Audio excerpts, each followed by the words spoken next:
Hey everyone, I'm Peter Stories here to guide you today. If you use this video to drift off to sleep, please tap like, hit subscribe, and drop a comment telling me where you're watching from and what time it is there. Now settle in, get cozy, and let yourself relax.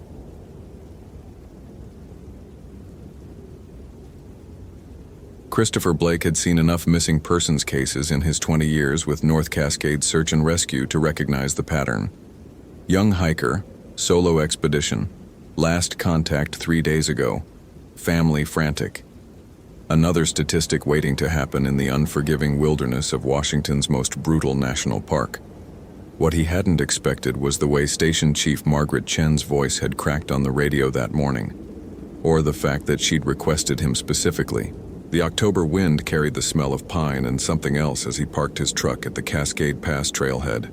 Something organic and wrong, like meat left too long in a warm freezer. Christopher dismissed it immediately.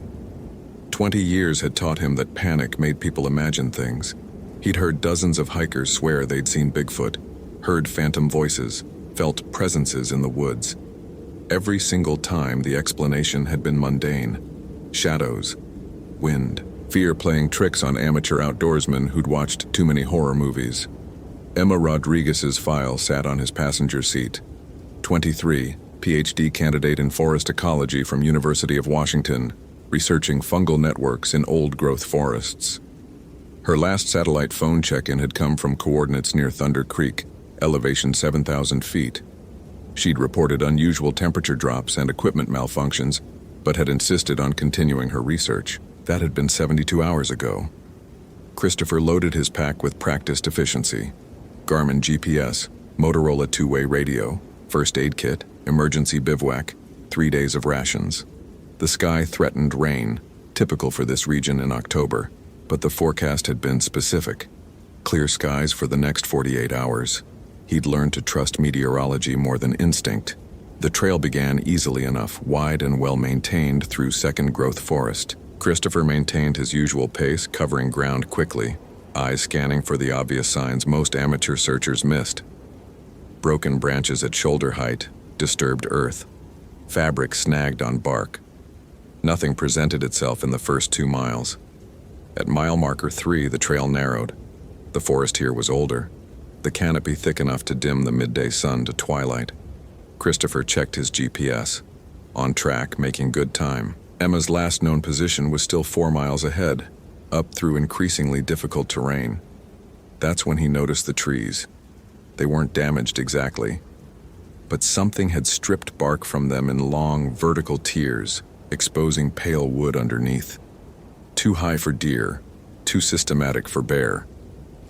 Christopher knelt to examine the marks more closely. The tiers ran 10, 12 feet up the trunks, and the wood beneath showed deep gouges, as if something with immense strength had simply peeled the bark away like paper.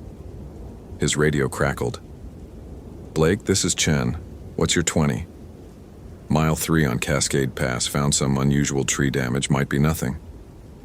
A pause that lasted too long. "What kind of damage?" "Bark stripped, big sections. Could be disease, maybe some kind of environmental stress."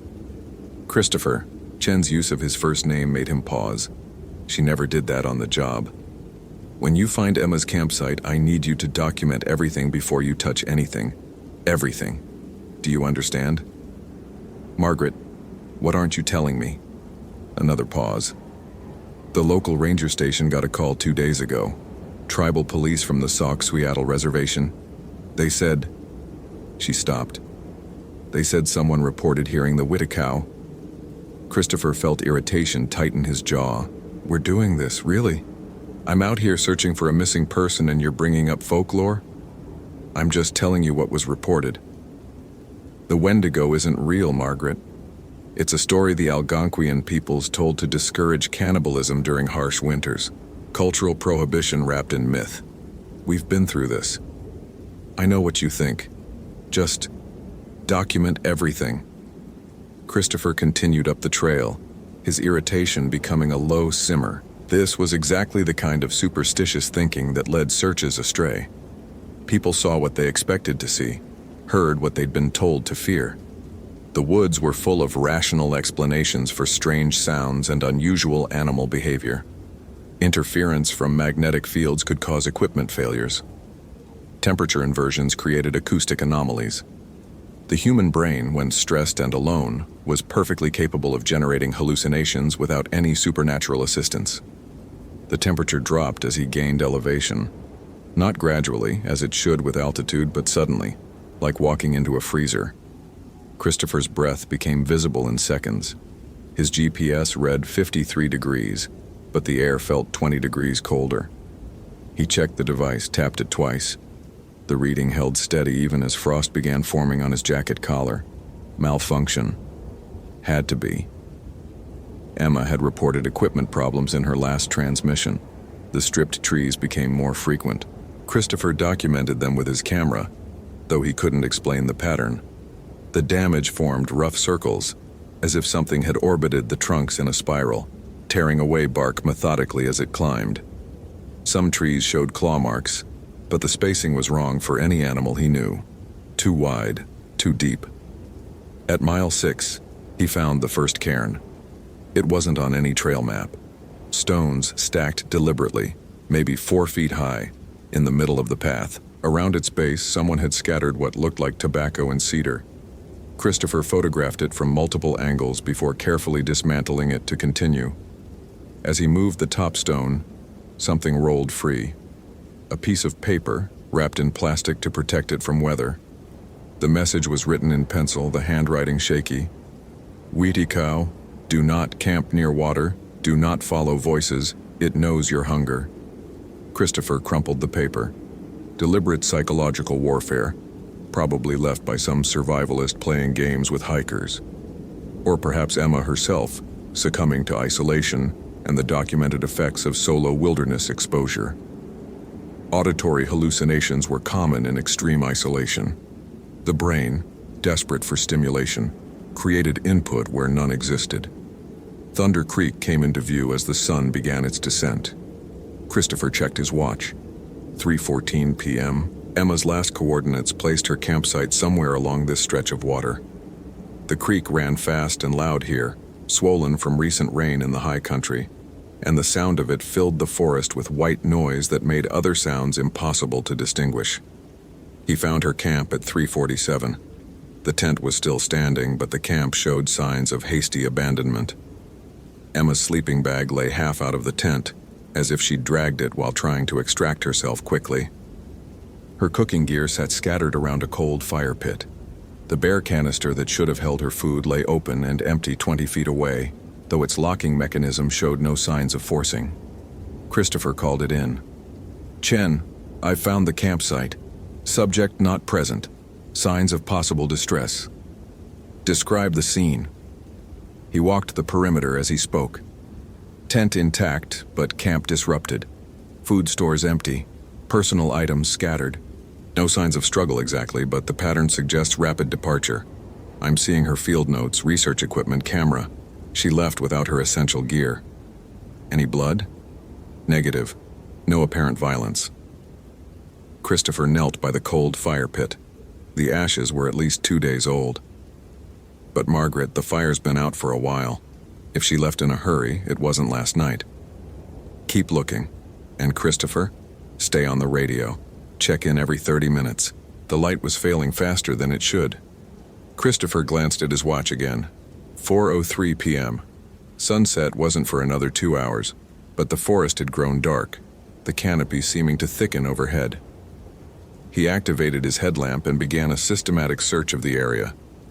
Emma's field notebook lay open beside the tent, its pages rippled with moisture. Christopher photographed each page, squinting at her handwriting. The early entries were methodical, professional observations about mycorrhizal networks and soil composition. But the later entries changed tone. October 19th, temperature dropped 40 degrees in less than an hour. All 3 thermometers showing different readings. Compass spinning. Local magnetic anomaly. Need to investigate geological surveys. October 20th. Something large circled the camp last night. Didn't see it, but heard it moving through the brush. Breathing pattern unusual, very slow, buried deep, like a human, but wrong somehow. Probably elk, though they don't usually come this close to human habitation. October 20th, later, found tracks, six-toed, human-sized, but the gait is wrong. Stride length suggests something at least 7 feet tall. This doesn't match any known wildlife in the region. Taking plaster casts. October 21st, early morning. It spoke to me. Or something did. Heard my mother's voice calling from the trees. But my mother died 6 years ago. The voice was perfect, exactly how she sounded. Called my name 3 times. I know it's not real. I know auditory hallucinations are common in isolation. But it knew things. Private things. Things only she would know. October 21st, evening. The hunger is worse. I've eaten everything in my bear canister, but I'm still starving. Physically painful. Makes no sense. I had over 3,000 calories today. Hands shaking. Need to get out tomorrow. Something is fundamentally wrong here. The final entry was barely legible, written in what looked like charcoal. It has my face. Christopher felt something cold settle in his stomach and immediately pushed it away. Hypothermia could cause confusion, disorientation, hallucinations. Emma's symptoms aligned perfectly with moderate hypothermia combined with isolation-induced psychosis. The rapid temperature drop she'd documented would have been dangerous, especially if her equipment was malfunctioning and she couldn't trust her thermometer readings. He needed to establish a search pattern while light remained.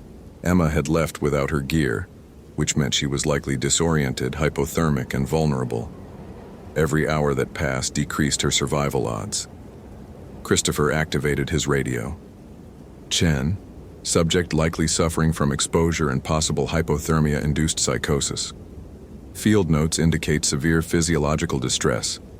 I'm going to do a preliminary sweep in widening circles from the campsite, then establish base camp here for the night. Negative, Blake. I want you back at the trailhead before dark. That's not protocol. Search window is critical in hypothermia cases. Christopher. That tone again, the one that meant she was about to say something he wouldn't like. We got another call from tribal police. They're asking us to pull out. They want to handle this themselves. On what grounds? This is federal parkland. They cited treaty rights and cultural sovereignty. They're claiming this falls under traditional law enforcement. Christopher's laugh was harsh. Let me guess. Because they think a mythological cannibal spirit is involved?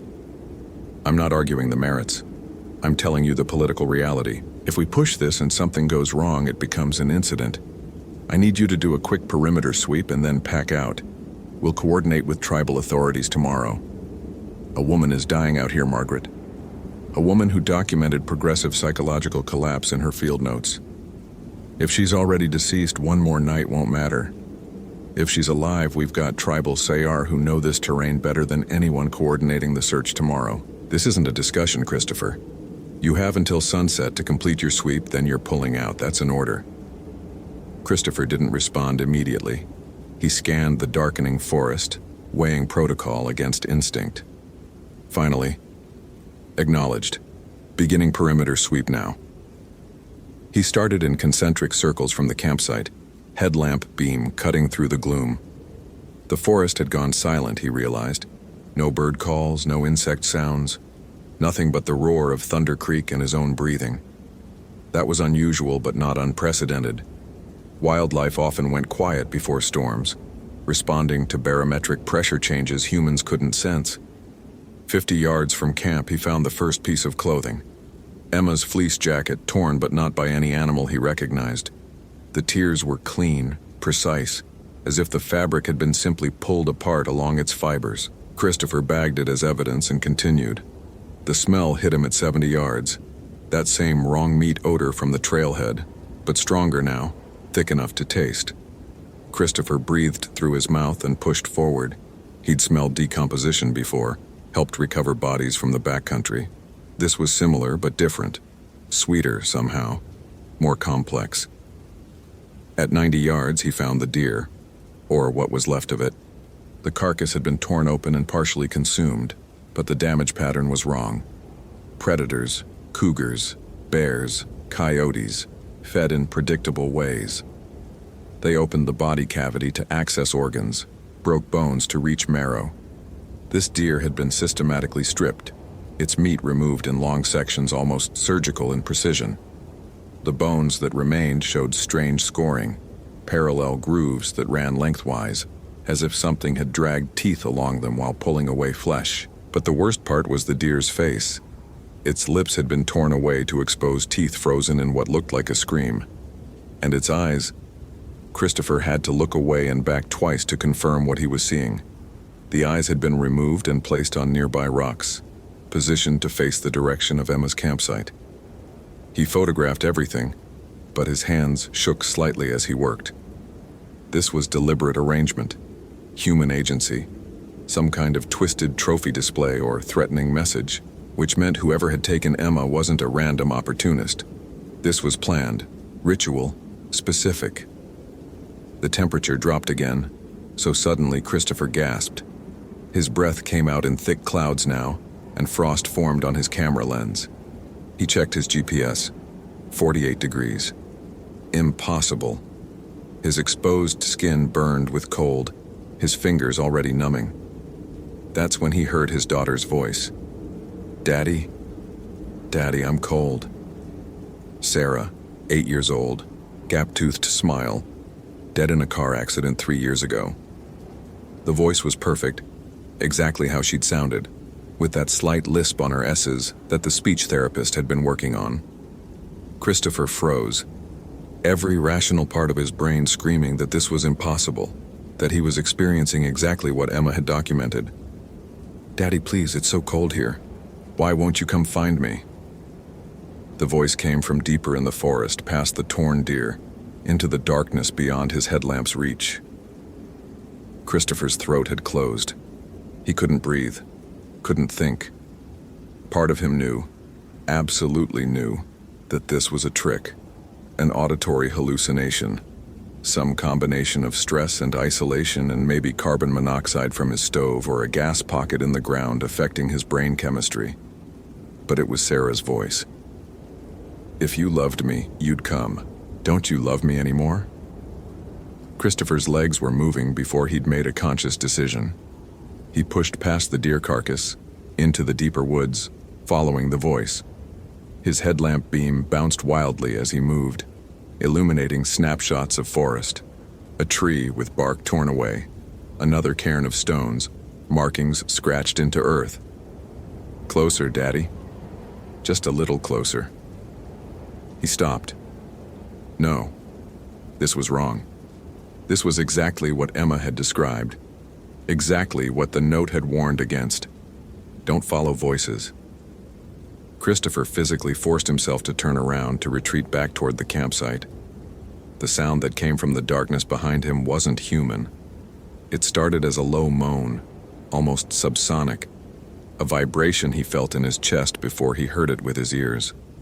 Then it rose, climbing in pitch until it became a shriek, but wrong, modulated strangely, as if human vocal cords were being used in ways they weren't designed for. The sound went on impossibly long, no pause for breath, and Christopher heard his daughter's voice woven into it, dozens of other voices layered beneath, all screaming together. He ran. Christopher Blake, who'd prided himself on rational thinking, who'd spent 20 years explaining away supernatural fears with science and logic, ran like a terrified animal through the darkening forest. His headlamp beam jerked wildly, catching glimpses of trees that seemed to lean toward him, of shadows that moved wrong, of something pale and massive keeping pace through the trees just beyond his vision. He burst into Emma's campsite and immediately began packing his gear. His hands fumbled with straps and buckles. The screaming had stopped, but the silence that replaced it was worse. He could feel something watching him, could sense its attention like physical pressure against his skin. The radio crackled. "Blake, this is Chen. Status report. You're past your check-in time." Christopher grabbed the radio, his voice hoarse. "I'm pulling out. Now." "Something's wrong here, Margaret." Emma's field notes were... Static swallowed his words. When the signal cleared, Chen's voice sounded distant, distorted. "Say again." "You're breaking up. What about Emma's notes?" They were accurate, all of it. The temperature drops, the voices, something out here that... The radio died completely. Christopher checked the battery indicator. Full charge, but the device had simply stopped functioning. Like Emma's equipment. Like his GPS, which he now noticed was displaying nonsense coordinates, placing him somewhere in the middle of Thunder Creek. He was being herded. The realization came with absolute clarity. Whatever was out here had driven Emma away from her camp, just as it was now driving him. But Emma had been alone, confused, hypothermic. Christopher had training, equipment, and most importantly, he now understood what he was dealing with. Not a person, not an animal, but not necessarily supernatural either. There were documented cases of infrasound causing fear responses, hallucinations, nausea. Certain geological formations could produce standing waves of low-frequency sound that affected human psychology. The temperature drops could be explained by localized weather phenomena, maybe cold air drainage from the mountains above. But even as Christopher constructed these explanations, he knew they were inadequate. The deer's arranged eyes, the voice that had perfectly mimicked Sarah, known things only she would know. The breathing sounds Emma had described, the six-toed tracks. These weren't natural phenomena. Movement in the trees. Christopher spun, his headlamp illuminating a shape that his brain refused to process correctly. It was tall, impossibly tall, bent forward at an angle that should have been unstable. Pale skin, or maybe fur, or maybe bark. His eyes couldn't quite focus on it. The thing's face, if it had a face, seemed to shift between human and animal features, never settling on one form. Then it smiled at him with Sarah's mouth. Christopher turned and ran again, this time with purpose. Not down the trail toward safety, but perpendicular to it, into the densest part of the forest. If this thing was hurting him, he'd refuse to be herded. If it expected him to run toward the trailhead, he'd run the opposite direction. Basic counter-predator tactics. The forest closed around him like water. Within minutes, he'd lost all sense of direction. His headlamp caught fragments of scenery, a fallen log, a boulder, a stream he didn't remember crossing. But nothing formed a coherent map in his mind. The cold had deepened until his fingers barely responded, his face numb, his thinking sluggish. He needed shelter. Needed to get warm, to think clearly. Christopher spotted a depression under a fallen cedar, a natural hollow that would provide some protection from wind. He crawled inside, pulling his emergency bivouac around himself, hands shaking too hard to properly deploy it. The thing didn't follow. Or rather, it didn't need to. As Christopher's thinking slowed, as hypothermia began its final work, he understood. The Whitticow didn't chase its prey. It transformed them. Emma hadn't been killed or dragged away. She'd become something else. The hunger started small, a gnawing in his stomach that his rational mind recognized as impossible. He'd eaten his emergency rations less than an hour ago. But the hunger grew anyway, becoming pain, becoming all-consuming need. Christopher's hands moved to his pack, searching for food he knew wasn't there, his movements becoming frantic, animal. His headlamp flickered and died. In the darkness, Christopher heard breathing, the same slow, deep breaths Emma had described, human but wrong. And he realized in the last moment before the hunger took his mind completely that the breathing was his own. His chest was expanding too far, his lungs drawing in air in huge, shuddering gasps. His fingers had lengthened, the joints bending in new directions. And the hunger, the terrible hunger that could never be satisfied, was filling him with something that wasn't quite consciousness anymore. Christopher Blake tried to hold on to his identity, his certainty, his rational explanations. But the forest was old, and the Whitticow was older, and some hungers were stronger than reason. The last thing his human mind registered was the sound of his own voice calling out in the darkness, but the words weren't English. They were Cree, a language he'd never learned but now spoke fluently. Ni Whittikon, Ana Kia Whitticow. I am Whitticow. You are Whitticow. The Sauk Suiattle Tribal Police found his truck 3 days later at the Cascade Pass trailhead, keys still in the ignition. They didn't search the forest. They knew better. Instead, they built a new cairn at the trail's entrance, placed tobacco and cedar at its base, and marked the trail closed until further notice. Over the following weeks, other hikers reported strange experiences in that section of the park. Voices calling from the trees, the smell of rot. Massive shapes moving just beyond their vision.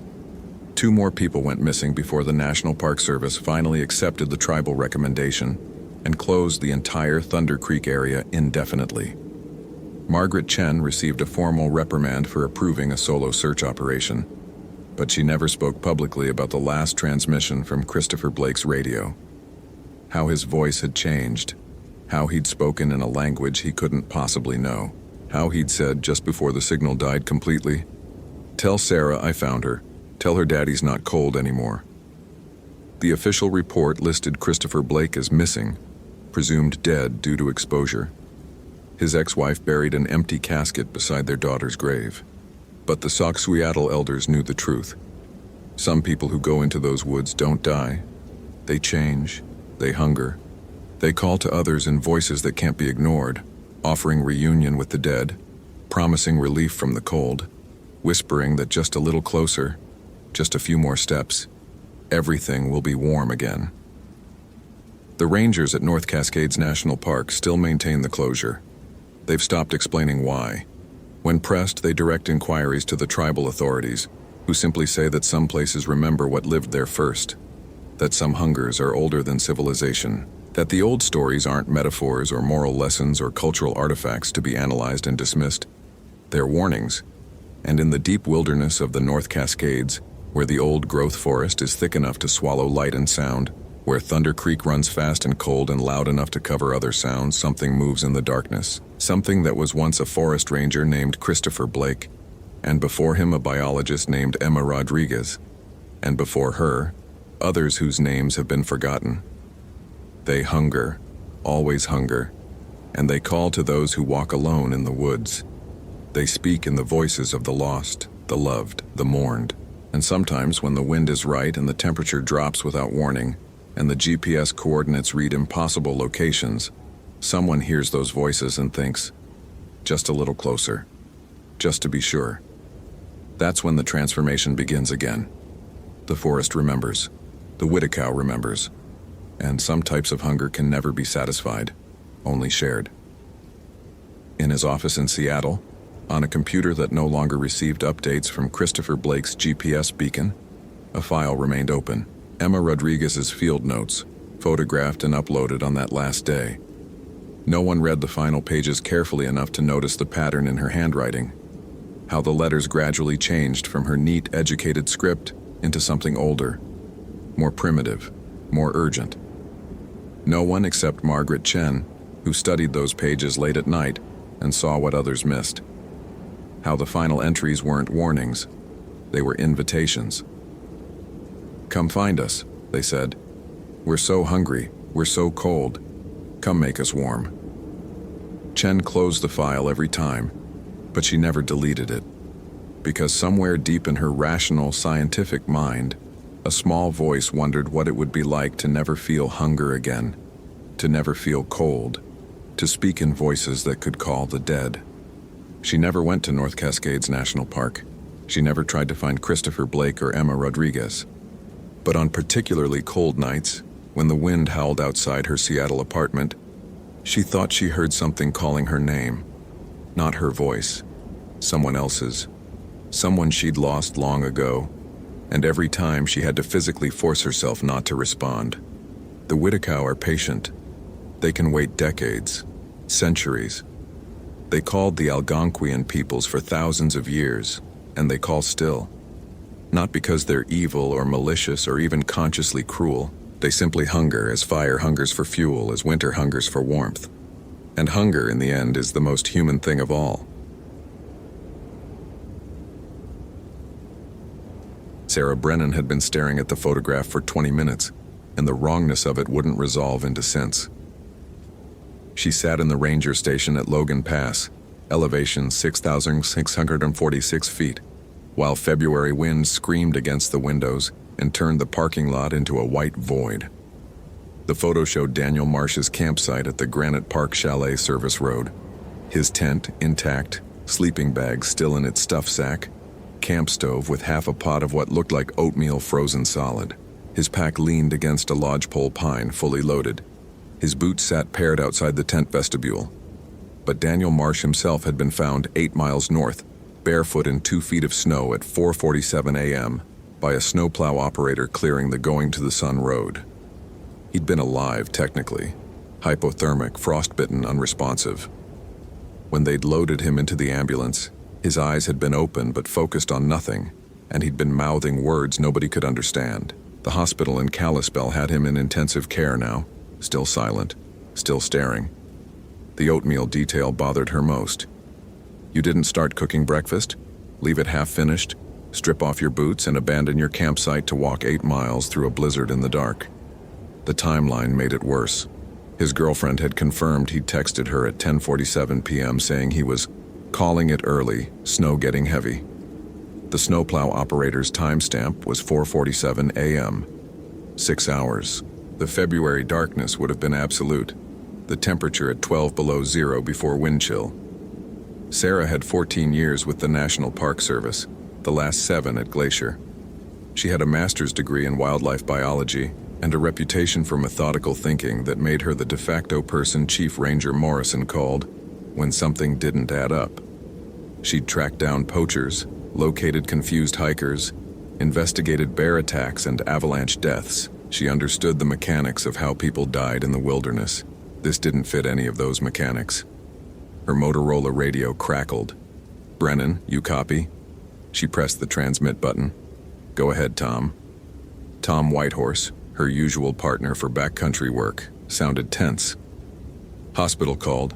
Marsh came out of it about 20 minutes ago, started talking." Sarah sat forward. "What's he saying?" "That's the thing. Nurse said it's not English, not French or Spanish either. She recorded some of it on her phone, sent it to Morrison. Chief wants you to hear it." "Send it through." "Can't. Email's down again. Storm knocked out the relay. You need to come to the admin building." Sarah looked at the photograph again. At the boots, precisely placed. At the tent, zipped shut. At the oatmeal pot, its contents crystallized mid-stir. On my way. The Glacier National Park Administrative Building sat 3 miles down from Logan Pass. Accessible in winter only by snowmobile or snowcat.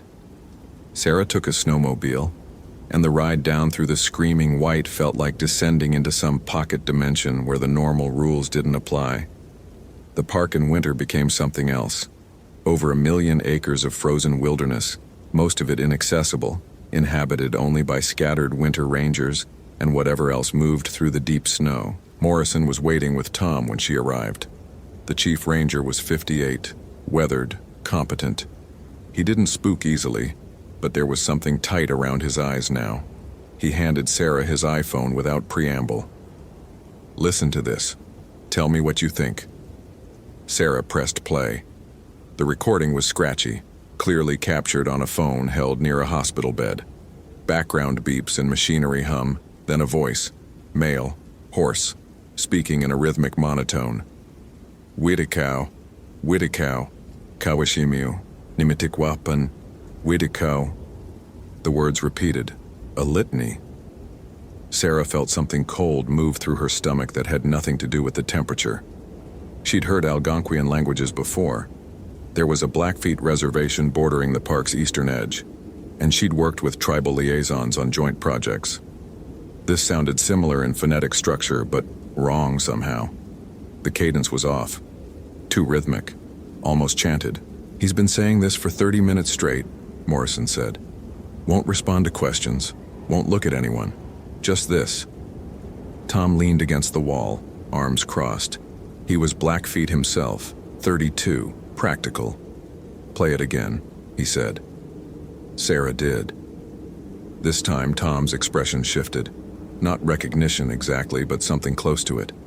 Something uncomfortable. "Tom?" Morrison prompted. "It's similar to Blackfoot. Not exactly, but close. Old dialect, maybe." He paused. First word he's saying, "Widikow." That's close to our word for something we don't talk about much. Which is? Sarah asked. Tom looked at her directly. A Wendigo, or Windigo, Widicow, bunch of different spellings. Different tribes have different versions. Algonquian folklore, a winter spirit, cannibal giant, person transformed by eating human flesh in times of starvation. Morrison frowned. Marsh is from Seattle. Software engineer. No connection to any tribal communities that we know of. How would he? He wouldn't, Tom interrupted. That's what bothers me. And the other words. Kawishimu means, it hunts me in Old Blackfoot. Nimitikwapan, that's harder. I ate maybe, or I consumed. My grandmother spoke more of the old language than I do. Sarah played the recording a third time, and this time she focused not on the words but on Daniel Marsh's voice, the tonality, the emptiness in it. People in shock sounded confused, frightened, disconnected. This sounded like someone reading from a script they didn't understand, couldn't stop repeating. Like a record stuck in a groove. I want to go back to his campsite, she said. Full documentation. Something happened there, something specific. I need to see it. Morrison nodded slowly. Storm's supposed to break tomorrow morning. We've got a window before the next system moves in. Tom, you go with her. Full safety protocols. This weather's not forgiving mistakes. Copy that, Tom said, but he was still looking at Sarah with an expression she couldn't quite read. Later, she'd remember it as warning. They set out at first light, which in late February meant 7:43 a.m. The sky had cleared to that crystalline blue you only got in mountain winter, so saturated it almost hurt to look at. Temperature at Logan Pass read -8 Fahrenheit. Sarah and Tom loaded their packs with standard winter gear. Avalanche beacons, probe poles, first aid, emergency bivvy, 30 feet of climbing rope, energy bars, thermoses of coffee. Sarah also brought her Nikon D90 with the macro lens, evidence bags, a handheld GPS unit, and her field notebook. The snowmobile ride to the Granite Park service road took 45 minutes. They had to break trail through sections where the storm had deposited 3-foot drifts. The park in winter was almost unrecognizable from its summer self. The Going to the Sun road became a corridor through blank whiteness. The surrounding peaks reduced to geometric shapes against the blue. No tourists, no traffic. Just the two of them and 1,000 square miles of silence. Daniel Marsh's campsite was exactly as the initial response team had left it. Yellow evidence tape marked the perimeter, already half buried. The tent stood like a small orange monument, its fly crusted with ice. Sarah approached it methodically, photographing from multiple angles before she touched anything. Notice anything? She asked Tom. He'd been circling the perimeter, studying the snow. No animal tracks, none. You'd expect voles, snowshoe hares, maybe ermine. Nothing. Just boot prints from the response team and those weird impressions near the tent. Sarah moved closer to examine what he meant. Near the tent's entrance, pressed into the snow, were impressions that didn't match any boot or animal track she recognized. They were elongated, at least 18 inches long, with what looked like claw marks at one end. But the depth was wrong. Too shallow for something heavy enough to make prints that large. And there were only 3 of them, spaced irregularly, leading from the tent about 30 feet into the tree line, before they simply stopped. She photographed them from multiple angles, placed a ruler beside them for scale, then carefully made castings using the dental stone compound she'd brought. The silence while they worked felt textured, as if the air itself had weight. No wind, no bird calls, nothing. Sarah. Tom's voice was quiet. Come look at this. He was standing at the tree line, pointing at a lodgepole pine about 40 feet into the forest. Sarah trudged through the deep snow to join him, and her breath caught. The tree bark had been stripped in vertical gouges, starting about 7 feet up and extending another 3 feet higher. The exposed wood was fresh, pale and raw, but the gouges were too wide for bear claws, too deep, and bears would be hibernating now anyway. Each mark was roughly 3 inches wide and had carved through the bark into the sapwood beneath. What could do this? Tom asked. Sarah reached up to touch the lowest mark. Her gloved fingers traced the gouge. "I don't know. The height bothers me," Tom said. "Starting at 7 feet, that's too high for any animal on all fours." Sarah stepped back, looking up at the marks. Even a grizzly on hind legs wouldn't claw that high on a tree. They marked territory lower, where other bears can smell it. They documented the tree, took samples of the bark fragments scattered in the snow below it. Sarah's mind was working through possibilities, discarding them one by one. Vandalism, no footprints, lightning strike, wrong pattern, avalanche debris. Not at this elevation, and the marks were too deliberate. "Check the tent," she said. "I want to see inside." The tent was a North Face VE25, 3-season but reinforced. Daniel Marsh had set it up properly. Good tension, stakes driven deep. Sarah unzipped the vestibule, then the main door. The smell hit her immediately. Not decay, something else. Something that made her throat close and her eyes water. Sweet and wrong, like overripe fruit mixed with copper. Inside, everything was orderly. Sleeping bag laid out, inflatable pad beneath it. A paperback novel face down on the sleeping bag. Sarah checked the title. The Terror, by Dan Simmons. She noted the irony grimly. Personal items organized in the corner. Headlamp, spare batteries, toiletries kit, phone charger with a dead phone still attached. The camp stove sat just inside the door, the pot of frozen oatmeal still on it. Sarah examined it closely. The oatmeal had been stirred, spoon still in the pot, half submerged. You could see where the spiral pattern had frozen mid-motion. "He was making breakfast," Tom said from behind her. "Middle of the night. Or he started making it at night." Sarah pointed at the headlamp. "But his headlamp's here. No light source. So he was cooking in the dark?" Sarah didn't answer. She was looking at the sleeping bag now, really looking. The fabric showed disturbance. Not the normal rumpling of someone sleeping, but something else. Impressions in the downfill that suggested weight, but distributed strangely. She took photographs, multiple angles, then gently lifted one edge. The inflatable sleeping pad beneath had a puncture. Small, precise, almost surgical. Air had escaped, leaving the pad completely flat. Sarah examined the puncture with her macro lens. The edges of the hole were too clean, too uniform. Not torn, cut, or punched through by something sharp and narrow. "Tom," she said carefully, "if you were going to stab through a sleeping pad, what would you use? Knife? Stick? Why would anyone—" "Look at the edges. This wasn't accidental. Someone or something punctured this deliberately." Tom crouched beside her, studying the hole. His face had gone very still.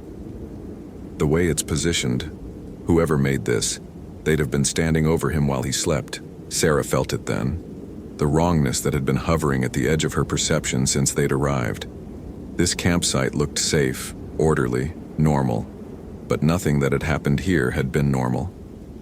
Daniel Marsh hadn't panicked and run. He'd been doing something purposeful, making food in the dark perhaps, and then something had entered his tent, punctured his sleeping pad, and done something else. Something that made him strip off his boots and walk 8 miles barefoot through a blizzard while chanting in a language he didn't speak. "Bag everything," she said. "I want samples of the tent fabric near that hole. Anything that might have trace evidence. And I need to check the perimeter again." She climbed out of the tent and began a careful spiral search pattern, working outward from the campsite. The snow had accumulated in layers. You could read the storm's progression in the strata. She photographed each layer, noting the crystalline structure, looking for anything anomalous. 60 feet from the tent, she found it. A dark stain in the snow, roughly circular, about 8 inches in diameter. Partially covered by fresh snowfall but visible when she brushed the surface layer away. She called Tom over. "Blood?" he asked. Sarah pulled out a presumptive blood test kit, hemastic strips, standard field equipment. She collected a sample of the stained snow, let it melt in a vial, then dipped the strip. It turned green immediately. Positive for blood. "Whose blood is the question?" she said. "Could be animal, could be Marsh's. Maybe he cut himself somehow before he left." But she didn't believe it. The stain was too far from the tent, positioned oddly, and there was no trail leading to or from it. Just this one spot, as if something had stood here and bled into the snow. Tom had his radio out. "I'm calling this in. Morrison needs to know we've got a potential crime scene here." "Wait." Sarah held up a hand. Something had caught her eye near the bloodstain. She knelt down, brushing snow carefully away with her gloved hand. Beneath the surface, frozen into the older snow layer, was an object. She worked it free carefully, a piece of antler, about 6 inches long, broken off at one end. The surface was carved with markings, not natural, deliberate. She held it up to the light. The carvings were symbols, repeated in a band around the antler's circumference. They looked old, the cuts weathered, darkened with age. Geometric patterns intersected with more organic shapes. She didn't recognize the symbolic system, but the craftsmanship was clear. This was ceremonial, purposeful. "Is this Blackfeet?" she asked Tom. He took the antler carefully, turning it in his hands. His expression darkened. "No. Well, maybe related? Some of these symbols look familiar from old stories, but not in this combination. This is..." He paused. "My grandmother told me about things like this once. Protection charms, wards, used in the old days when people were afraid of Witticow. They'd carve them from shed antler, hang them outside their lodges in winter. Protection from Wendigo," Sarah said flatly. "Yeah." Tom looked at the campsite, then at the forest around them. "Question is, did Marsh bring this, or did someone leave it here? He's from Seattle, software engineer. Where would he get a Wendigo ward?" "Exactly." They worked in silence for another 30 minutes, collecting samples, documenting everything. Sarah's mind was working through the logic tree, trying to find a rational path through the evidence, but every branch led to impossibility. The timeline didn't work. The tracks didn't make sense. The antler shouldn't be here. And Daniel Marsh shouldn't have been found 8 miles away, chanting in Algonquian about something hunting him. The sun was starting its decline when they finished, the temperature dropping with it. Sarah's Garmin GPS read -12. They'd been at the site for nearly 4 hours. "We should head back," Tom said. "Storm system's coming in tonight." Sarah nodded, but she was looking at the tree line, at the deep shadows between the pines. The light was failing fast, the way it did in winter mountains. Not a gradual dimming, but a sudden draining, as if something were drinking the brightness from the air. "Tom," she said quietly, "you feel like we're being watched?" He didn't answer immediately. When he did, his voice was careful. "Yeah, since about 20 minutes after we got here." "Should have mentioned that earlier." "Should have. But you were in documentation mode. Didn't want to spook you." Sarah almost smiled. "Takes more than a feeling to spook me." "That's what worries me," Tom said, "because I'm spooked and I grew up with these stories." They packed up the evidence carefully, secured everything in their packs. Sarah took one last photograph of the campsite, wide angle, capturing the tent and the surrounding forest in the failing light. When she reviewed it later, she'd noticed something in the shadows between the trees, a vertical shape that shouldn't be there, too tall and too thin. But in the moment, in the cold and the dimming light and the absolute silence, she didn't see it. The ride back to Logan Pass felt longer than it should have. The shadows reached across the snow like fingers. Twice, Sarah thought she heard something moving parallel to them through the trees, something large matching their pace. But when she turned to look, there was nothing, just the forest and the growing dark. Tom heard it too. She could tell by the way he kept adjusting the snowmobile's mirror, glancing back at the trail behind them. Neither of them mentioned it. They reached Logan Pass as full darkness fell.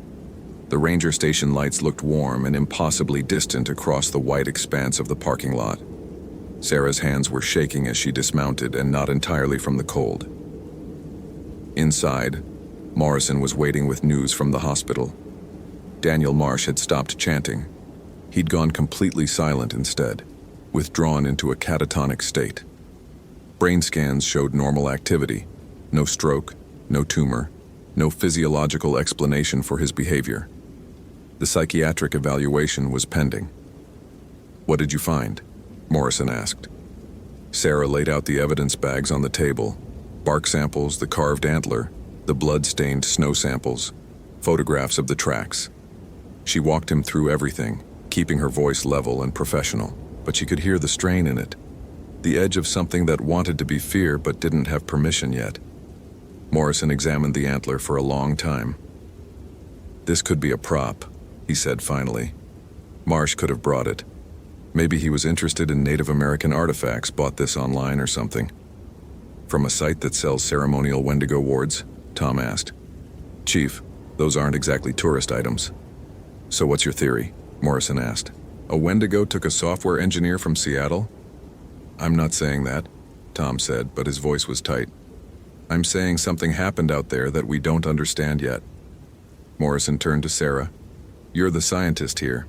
What's the rational explanation?" Sarah thought about the punctured sleeping pad, the vertical marks on the tree bark, the blood stain with no source, the way the forest had felt when they were leaving, like something vast and patient was watching them go. "I don't have one yet," she admitted. "But I want to check something. The hospital.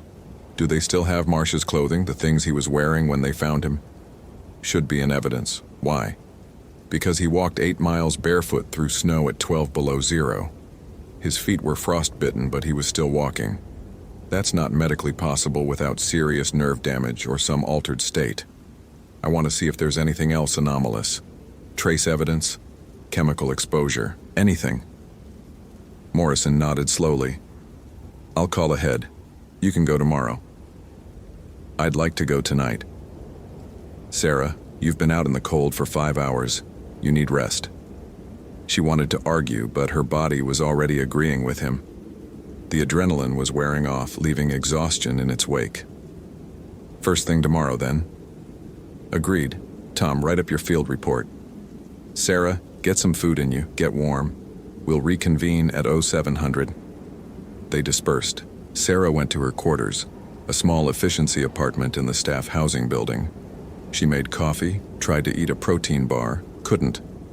Her mind kept returning to the campsite, to the smell inside the tent, to the feeling of being watched. She pulled out her laptop and started researching. Wendigo brought up thousands of results. Wikipedia articles, folklore databases, horror fiction references, cryptozoology forums. She filtered for academic sources, anthropological studies. The academic literature was consistent. The Wendigo was a creature from Algonquian folklore, prevalent among Ojibwe, Cree, Innu, and related peoples across the northern forests. Descriptions varied, but common elements persisted. A gaunt giant, perpetually starving, associated with winter, cannibalism, and possession. People who resorted to eating human flesh in times of famine were said to transform into Wendigo, doomed to eternal hunger that could never be satisfied. Some anthropologists interpreted it as a cultural mechanism to prevent cannibalism. Others saw it as personification of harsh winter conditions and the psychological stress of isolation. A few suggested it might have roots in actual events, people driven mad by starvation, vitamin deficiencies causing aggression and paranoia. But then Sarah found something else. A paper from 1983, published in the Journal of Anthropological Research by a Dr. Margaret Coldwater. The title was Weetikau Psychosis, Re-Examination of Culture-Bound Syndrome Classification. Dr. Coldwater had documented 23 cases between 1890 and 1920 of individuals in northern Alberta and Manitoba who'd exhibited what was termed Wendigo psychosis, a condition where people became convinced they were transforming into Wendigo. Symptoms included revulsion to normal food, craving for human flesh, attempts to self-harm, speaking in tongues, and in extreme cases, actual cannibalistic behavior. What caught Sarah's attention was the linguistic component. Coldwater had recorded the vocalizations of several subjects. She'd included phonetic transcriptions. Sarah compared them to the recording from Daniel Marsh. They matched. Not perfectly, but close enough. The same rhythmic cadence, The same core vocabulary, words like Widdikow, Kawishimu, phrases that translated roughly to "it is inside me" and "the hunger." But Daniel Marsh was from Seattle. He had no connection to Algonquian communities. He wouldn't know these phrases, yet he'd spoken them, perfectly pronounced, while in what appeared to be a fugue state. Sarah rubbed her eyes. It was past midnight. She should sleep. But something in Dr. Coldwater's paper had caught her attention. A footnote referencing another researcher, a doctor, Johann Krebs, who'd worked in the 1970s documenting what he called environmental transmission vectors for Wendigo psychosis. She searched for Krebs's work, found one paper published in an obscure journal in 1976, Geographical Clustering of Widdikow Phenomena Towards an Ecological Model. The abstract suggested that Wendigo psychosis incidents showed spatial clustering around specific locations, particular valleys, certain hunting grounds, specific stands of forest. Krebs proposed that environmental factors might trigger the psychosis, perhaps fungal spores, or chemical compounds in certain plants, or even localized magnetic anomalies affecting brain function. The paper had been thoroughly criticized, and Krebs's career had apparently ended soon after. But the geographic data was interesting. Sarah pulled up a map, started plotting the historical incidents Krebs had documented. 3 of them were within 50 miles of Glacier National Park. She sat back staring at the map. This proved nothing. Correlation wasn't causation. Environmental triggers didn't explain the carved antler, the tracks, the marks on the tree. But it suggested something, a pattern maybe, a clustering of phenomena around certain places. Her phone rang, making her jump. Tom's number. "Yeah? You still up?" He sounded tense. "Working on research, what's wrong?" "I'm at the Apgar Ranger Station. Just got a call from a snowmobile club that runs the park boundary. They found something on the Camas Creek Trail, thought it was a dead elk at first, but..." He paused. "Sarah, I think you need to see this. Can it wait until morning?"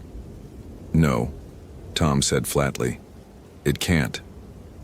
The drive to Apgar took 30 minutes. Sarah brought her field kit, camera, and a bad feeling that was growing worse. Tom met her in the parking lot with a ranger named Kelly Chen, who looked shaken. "The snowmobile club leader is still out there," Kelly said. "Refused to leave until we arrived. Said something about, I don't know, sacred duty. He's Kootenai, takes the old ways seriously." They took snowmobiles, following Kelly's lead. The Camas Creek Trail ran along the park's western boundary, through dense forest at lower elevation. Even at night, with headlights cutting through the dark, Sarah could tell this was different terrain. Older trees, thicker underbrush buried under snow, a different quality to the silence. They found the snowmobile club leader, a man in his 60s named Martin, standing about 30 feet off the trail. He had a spotlight pointed at something on the ground. As they approached, Sarah saw why Kelly had looked shaken. It was an elk, or had been. A bull, probably 600 pounds when alive. Now it was scattered across the snow in a roughly circular pattern, as if something had torn it apart from the center outward. The skull sat in the middle of the circle, picked completely clean, antlers intact. Ribs radiated outward like spokes. Legs had been separated at the joints and placed at cardinal points: north, south, east, west. But the arrangement was too precise, too deliberate. This wasn't predation. This was something else.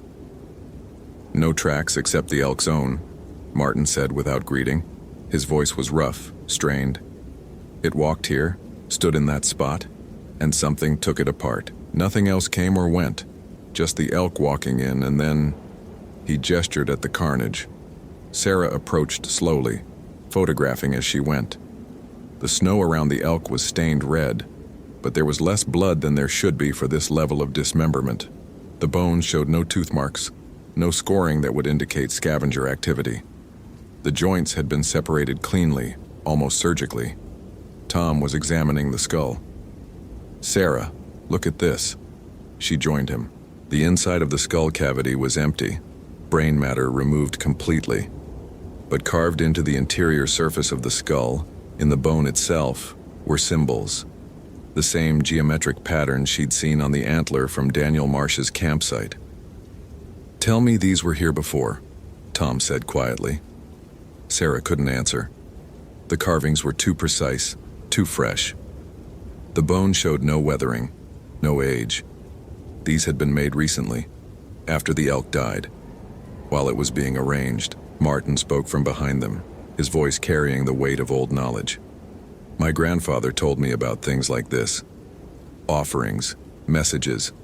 When the Whittacow walks, it leaves signs, warnings to turn back. Or sometimes," he paused, "sometimes it's attracting others of its kind, calling them to hunt." "Martin," Sarah said carefully, "has there been any unusual wildlife behavior in this area recently?" "Nothing's been normal this winter," Martin said. "Elk coming down to lower elevations weeks early. Wolf packs breaking up, going solitary. Found 3 dead ravens last month, all in a row on a log. No marks on them, just dead." He looked at her directly. "Whatever took this elk, it's the same thing that took that hiker, and it's still out here." They worked for another 2 hours, documenting everything. Sarah took samples of the bone carvings, the blood patterns, the surrounding snow.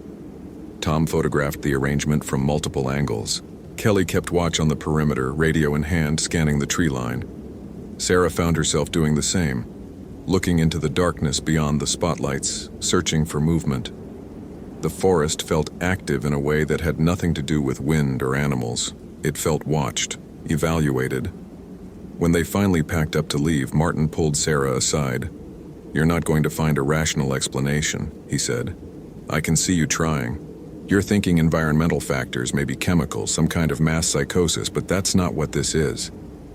"What is it then?" Sarah asked. "A hunger that walks," Martin said simply. The old people had different names for it, but they all meant the same thing. Something that lives in the deep winter, in the spaces between human understanding. Something that takes. First, it takes your warmth, then your will, then your shape, then everything you were. He looked at the dismembered elk. "That used to be a warning. Now I think it's just the beginning." Sarah wanted to dismiss it as folklore, as anthropological metaphor, but standing in the darkness, surrounded by impossibly precise carnage, with the memory of Daniel Marsh's chanting still echoing in her mind, dismissal felt like willful blindness. They rode back in silence.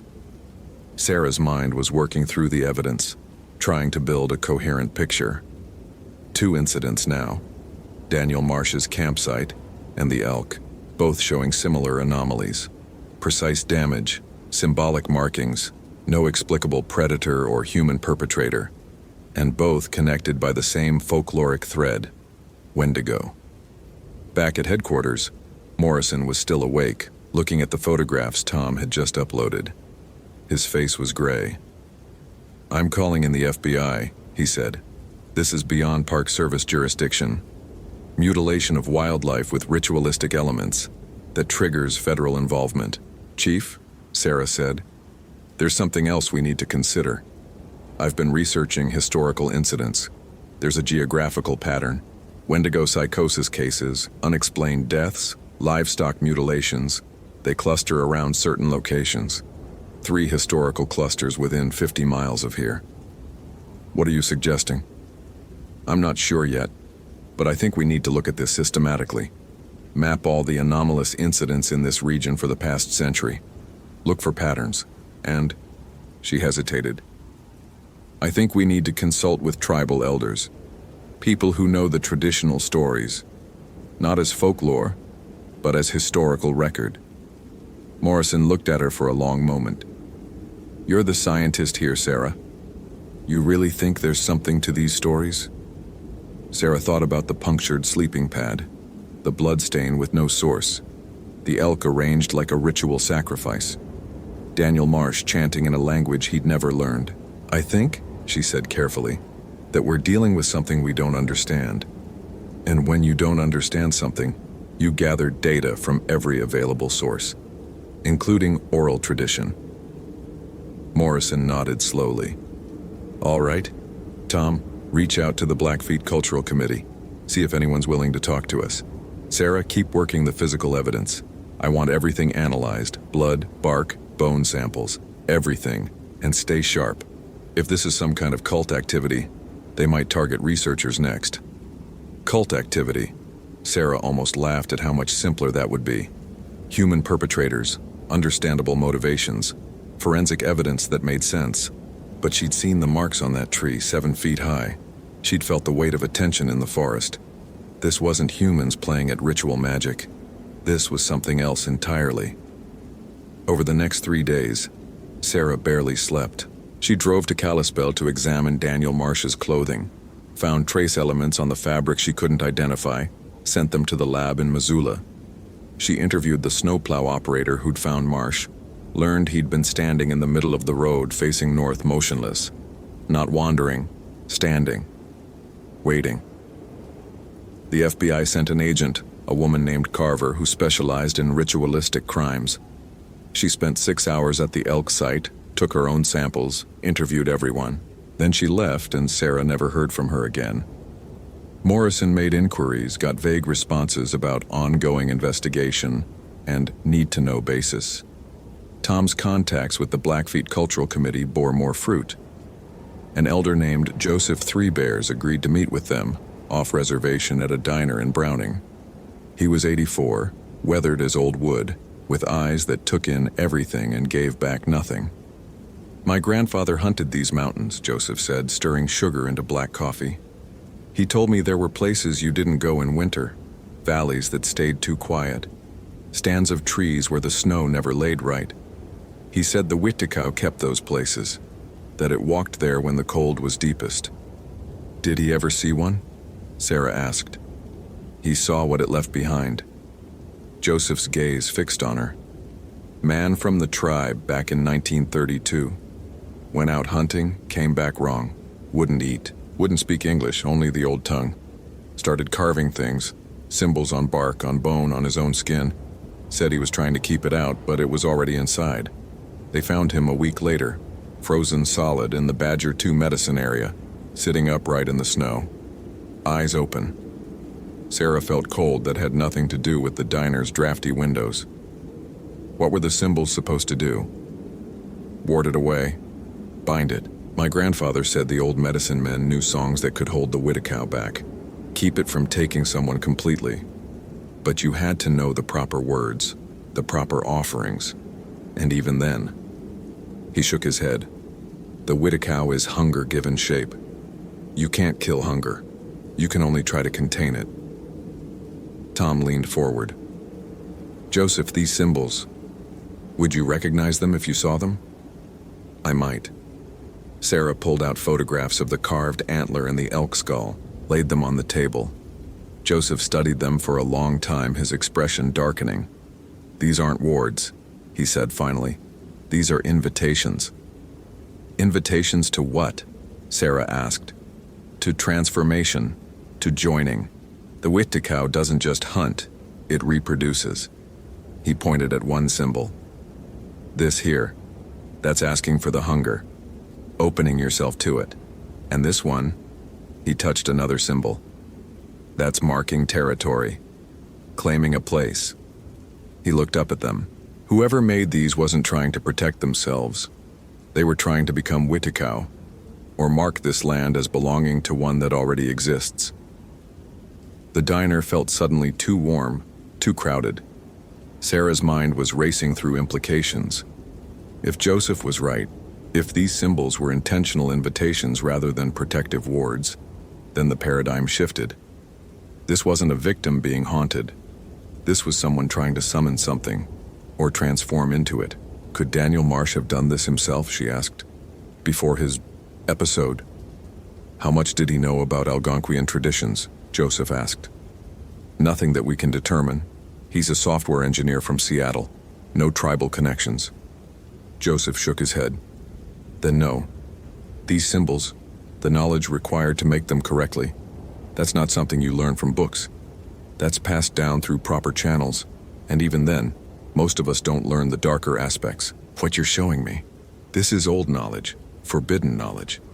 Tom asked the question Sarah was afraid to voice. So if Marsh didn't make these, who did? Maybe nobody human, Joseph said quietly. The Wittikow can use tools, can carve and mark. In the stories, it sometimes mimics human behavior, setting up camps, making fires, leaving trails, luring people in. The smart ones learn to avoid it. The unlucky ones, he gestured at Sarah's photographs. They end up like this, or worse. They talked for another hour.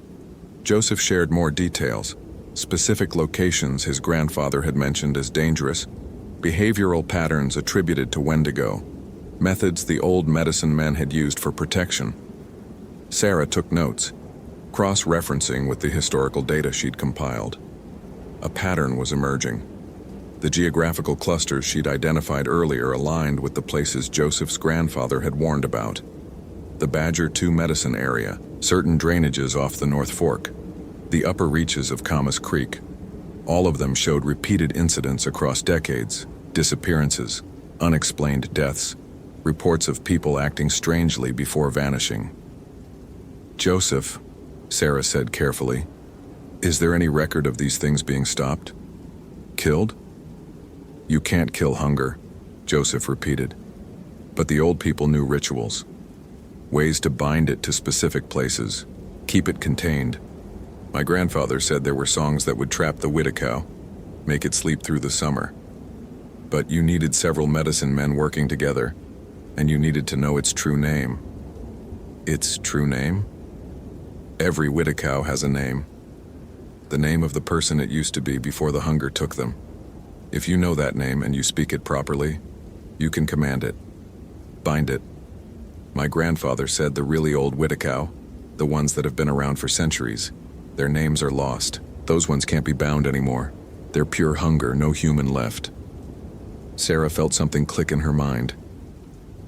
Daniel Marsh. He was chanting something. A name, maybe. She pulled out her phone, played the recording. Joseph listened intently, his expression growing troubled.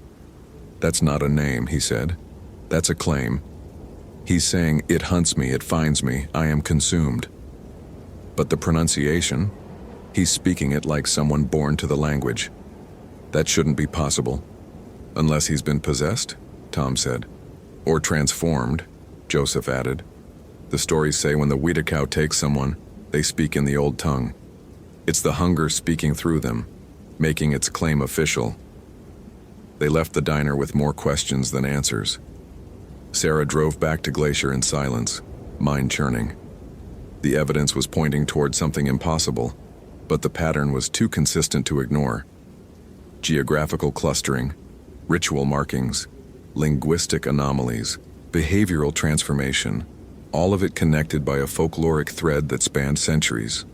That night, Sarah laid out everything on her apartment floor: photographs, maps, lab reports, historical documents, interview transcripts.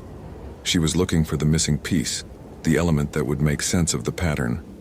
The lab results had come back on the trace elements from Daniel Marsh's clothing. Unknown organic compounds, no match in any database. Chemical signature suggesting extreme cold exposure, but also something else. Proteins that shouldn't exist in mammalian tissue. The blood from the campsite was elk blood, but with anomalous markers. The bark samples showed cellular degradation consistent with rapid desiccation, as if something had drained the moisture from the living tissue.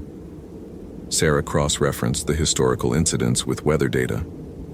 Found another pattern. All of them occurred during extreme cold snaps, when temperatures dropped below zero for extended periods, as if the cold itself was a catalyst, or a door that opened under the right conditions. Her phone rang at 2 a.m. Morrison. "We've got another one," he said without preamble. "Cross-country skier. Reported missing this evening. Vehicle found at the Lake McDonald trailhead. Park police just found him at the Sperry Chalet service road. Same condition as Marsh. Barefoot, hypothermic, unresponsive. They're transporting to Kalispell now." Sarah was already pulling on her gear. "I'm coming." "Negative. Storms moved in, roads are whiteout conditions. You stay put. Tom and I will meet the ambulance at the hospital, but Sarah..." He paused. "The skier, He was found carving something, had a piece of slate rock, was using a sharp stone to make marks. Deep cuts in his hands from the work, didn't even notice he was bleeding. The EMTs had to pry it away from him. What kind of marks? Same symbols we've been seeing. Exactly the same. After Morrison hung up, Sarah stared at the map on her floor. 2 victims now, both found in altered states, both connected to the same symbolic system, both having been in the wilderness during extreme cold. The pattern was accelerating. She marked the locations where Marsh and the new victim had been found, drew lines connecting them to the historical incident sites. The lines formed a rough triangle, with the center point falling somewhere in the northern section of the park, an area called the Boulder Pass region, rarely visited even in summer, completely inaccessible in winter. Sarah pulled up topographical maps of Boulder Pass. Remote didn't begin to describe it. Over 15 miles from the nearest road, surrounded by peaks over 8,000 feet, accessible only by grueling trail hiking, the kind of place you could disappear completely, and no one would find you until the snow melted. If they found you at all. According to the historical records, Boulder Pass had 3 documented disappearances between 1940 and 1960. 2 hunters and a ranger. None of the bodies had been recovered. The area had acquired a reputation. Local guides called it the hungry place. Indigenous people avoided it entirely. Sarah made a decision that she knew was probably stupid, possibly suicidal, but felt inevitable. She was going to Boulder Pass. She needed to see what was there. Needed to understand the source. Morning came gray and bitter. The storm had passed, leaving 18 inches of fresh snow and temperatures at -15. Sarah packed carefully, winter camping gear, emergency supplies, flares, satellite phone, her Nikon, evidence collection kit. She left a note in her apartment, sealed envelope, instructions to open it if she didn't return in 3 days. Then she drove to the ranger station, checked out an avalanche beacon, told the duty ranger she was doing a routine equipment inspection at Lake McDonald, stretched the truth to the breaking point. Then she drove to the pole bridge area on the park's western edge, the closest access point to Boulder Pass. The trail was buried under winter's accumulation, but Sarah had her compass, GPS, and years of backcountry experience. She set out on snowshoes at 9 a.m., heading northeast into the wilderness. The forest closed around her like a fist. Douglas fir and lodgepole pine, branches heavy with snow, creating a tunnel effect that blocked most of the gray sky. Her breath came in white plumes. The only sounds were her snowshoes crunching through the powder and the occasional crack of a tree branch breaking under ice weight. By noon, she'd covered 6 miles and gained 2,000 feet of elevation. The temperature was dropping, -20, maybe colder in the shade. Sarah stopped to eat, forcing down a protein bar that tasted like cardboard, drinking water from her insulated bottle. The silence was absolute. No birds, no wind, nothing. She checked her GPS. Still 4 miles from Boulder Pass proper, another 2,000 feet of elevation to gain. The sun, already weak through the cloud cover, was beginning its decline. She'd need to set up camp before full dark. But something was wrong. Sarah couldn't articulate it, but her instincts, honed by years in the wilderness, were screaming at her. The forest felt wrong. Not hostile exactly, just wrong. Like she was walking through a place that resented her presence, or was waiting for something. She pressed on, climbing through deepening snow. The trail markers were long buried, but the geography matched her maps. As elevation increased, the trees changed. Subalpine fir now, stunted and twisted by wind, separated by open snowfields that left her exposed. That's when she found the first marker. It was subtle, easy to miss if you weren't looking. A small cairn of stones, maybe 3 feet high, sitting at the edge of the tree line. Not unusual in itself. Hikers often built cairns to mark routes, but this one was wrong. The stones were arranged too precisely, and carved into the topmost stone was a symbol. One of the symbols from the antler, from the elk skull. Sarah photographed it, took GPS coordinates, then moved on. Her unease was growing. 200 yards later, she found another cairn. Different configuration, same symbols. Then another. They were spaced at regular intervals, forming a line that led up valley toward Boulder Pass. Someone had marked a trail, or created a boundary. Sarah stopped, breathing hard from the exertion and the altitude. The smart thing would be to turn back. Radio for backup. Come back with a team. But she knew Morrison would never authorize it. There was no justification for a full search and rescue operation based on hunches and folklore. And besides, something was pulling her forward. Not physical force, more like inevitability. The sense that she'd started something that needed finishing. She kept climbing. By 3 p.m., she reached what her GPS indicated was Boulder Pass, a high saddle between two peaks, wind-scoured and desolate. The snow here was wind-packed, crusty, easier to walk on, but the exposure was severe. Wind whipped across the pass with physical force, driving ice crystals that stung exposed skin. Sarah pulled her balaclava up, adjusted her goggles, scanned the terrain. The pass stretched about a half-mile across, maybe 200 yards wide, with steep cliffs rising on both sides. At the far end, visible through the blowing snow, was a dark shape, structure of some kind. She approached cautiously. As she got closer, details resolved. It was a cabin, ancient, half-collapsed, built of logs that had weathered to gray stone. No windows remained, just black openings like eye sockets. The door hung askew on broken hinges. Sarah checked her GPS history against historical records.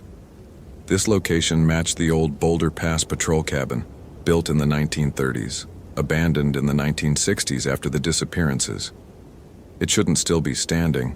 Winters this harsh would have reduced it to rubble decades ago. But here it was, defiant and wrong. She approached the door, every instinct screaming at her to turn back. But she'd come this far. She needed to see. Inside was darkness. Sarah clicked on her headlamp and the beam cut through shadows thick as syrup. The cabin was a single room, maybe 15 feet square. Dirt floor, collapsed bunk against one wall, table made of split logs, still upright somehow, and bones. They covered the floor in arrangements that made Sarah's skin crawl.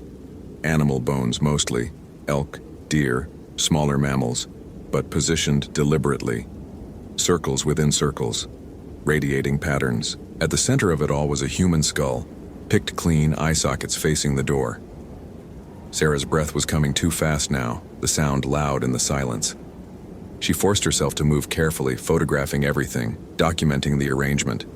The bones were old, decades old based on the weathering, but there were fresh marks too, recent carvings on several of the larger bones, the same symbols over and over. Against the back wall was something else. Scratches in the wood, deep, deliberate. Sarah moved closer, angling her light. The scratches formed letters, English, a message carved and recarved, as if the writer had repeated it obsessively. It walks, it hungers, it changes us.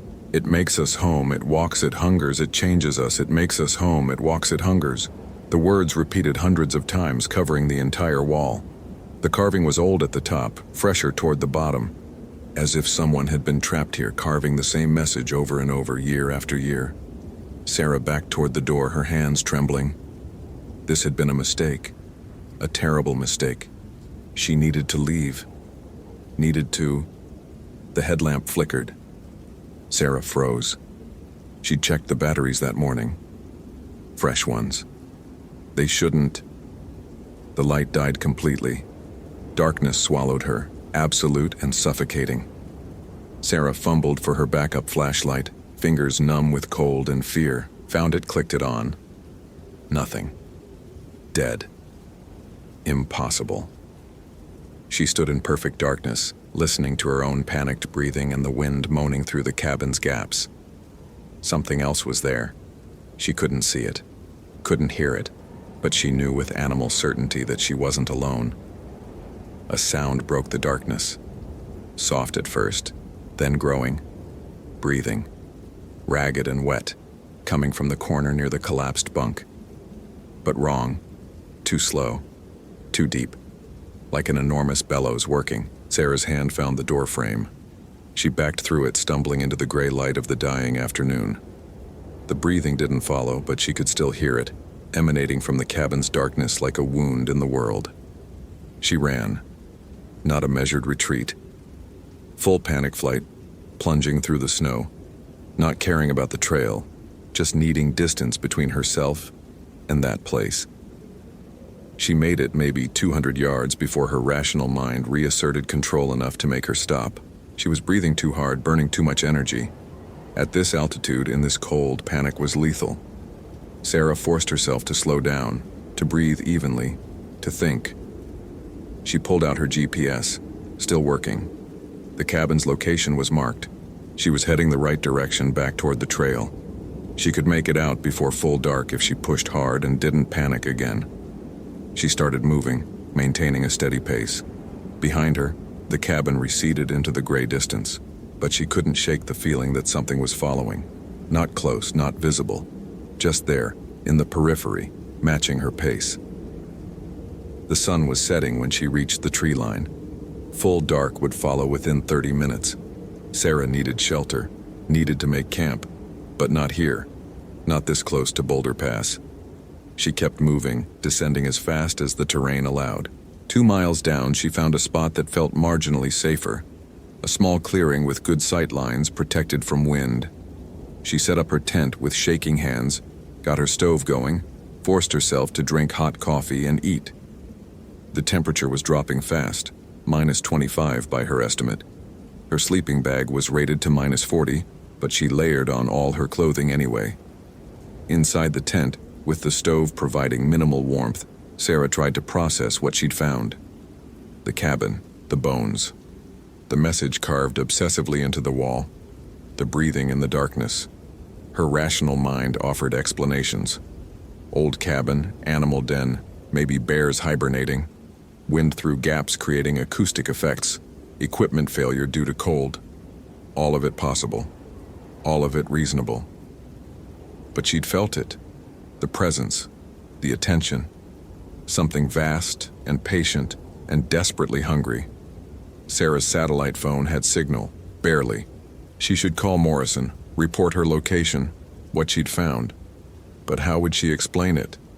"Chief, I violated protocols to investigate a folklore site and found a creepy cabin with bones and scary breathing." She'd be written up, maybe dismissed, and they still wouldn't understand what was happening. Instead, she pulled out her notebook and started writing. Everything she'd observed, every detail.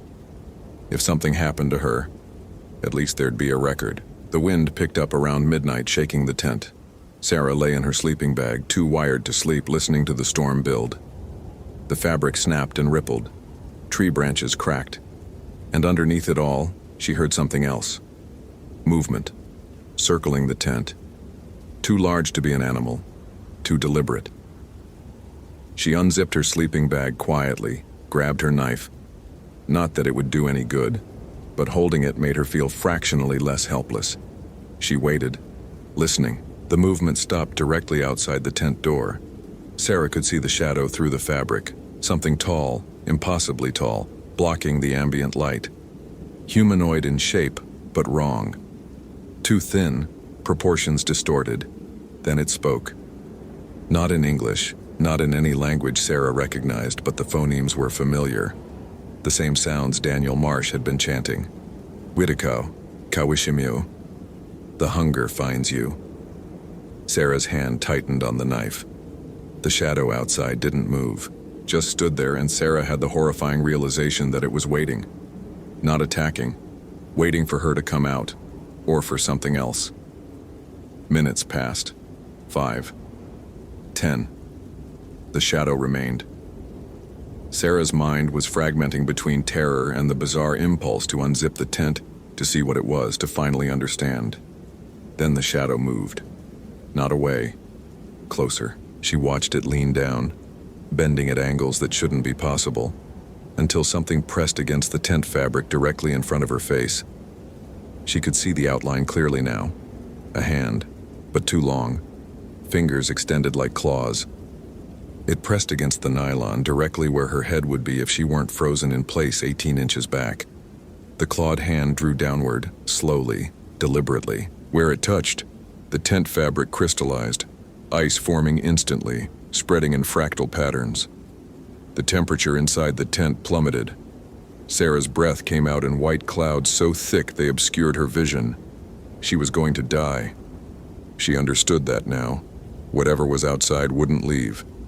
It would wait through the night, and eventually she'd freeze or suffocate or lose her mind, and then it would take her, transform her, make her like Daniel Marsh, like the others. But Sarah Brennan hadn't survived 14 years in the wilderness by giving up.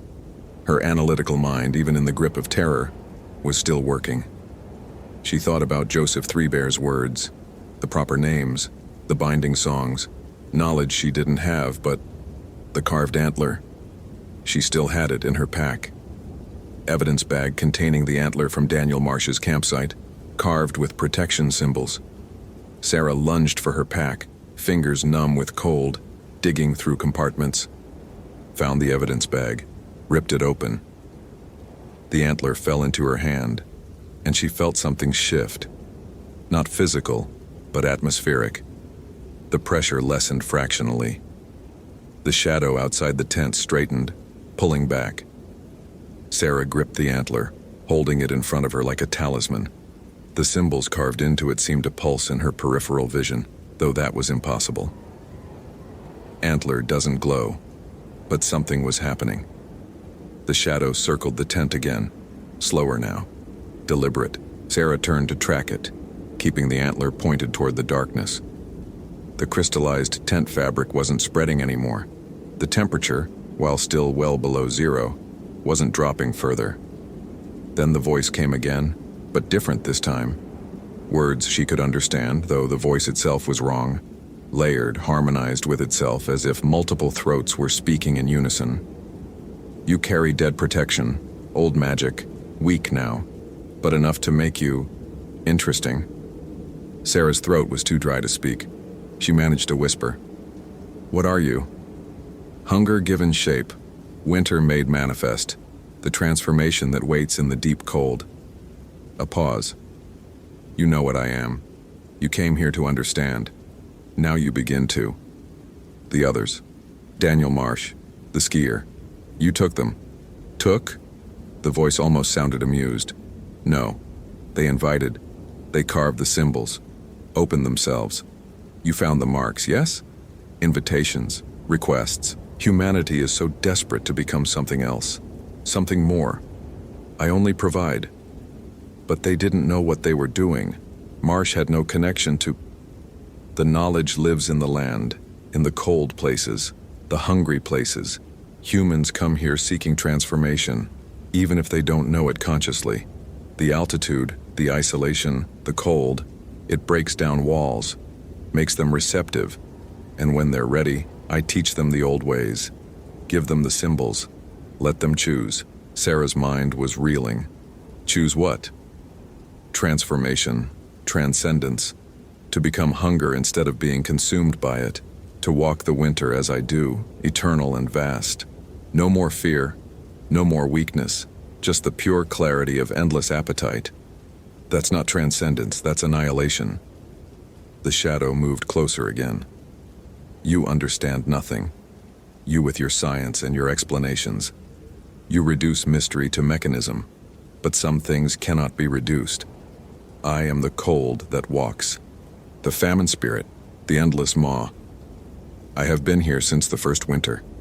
I will be here when the last human freezes, and I offer a gift, to join me, to become hunger instead of victim. The tent wall flexed inward, bulging impossibly. Sarah gripped the antler tighter. I refuse. You will not. Eventually they all choose. The cold breaks them down. Fear erodes resistance. And when you're desperate enough, alone enough, frozen enough, you'll carve the symbols too. You'll invite me in, and I will make you vast. I'm not alone, Sarah said, trying to inject confidence she didn't feel. There are people who know I'm here. They'll come looking. Let them come. More opportunities, more invitations. The winter is long. I am patient. Then the presence withdrew. Sarah felt it like a physical release, pressure lifting from her chest. The shadow outside moved away, becoming indistinct, then fading entirely into the darkness. But the voice echoed one last time, seeming to come from everywhere and nowhere. "You carry dead magic, small scholar. It will fade. And when it does, we will continue this conversation.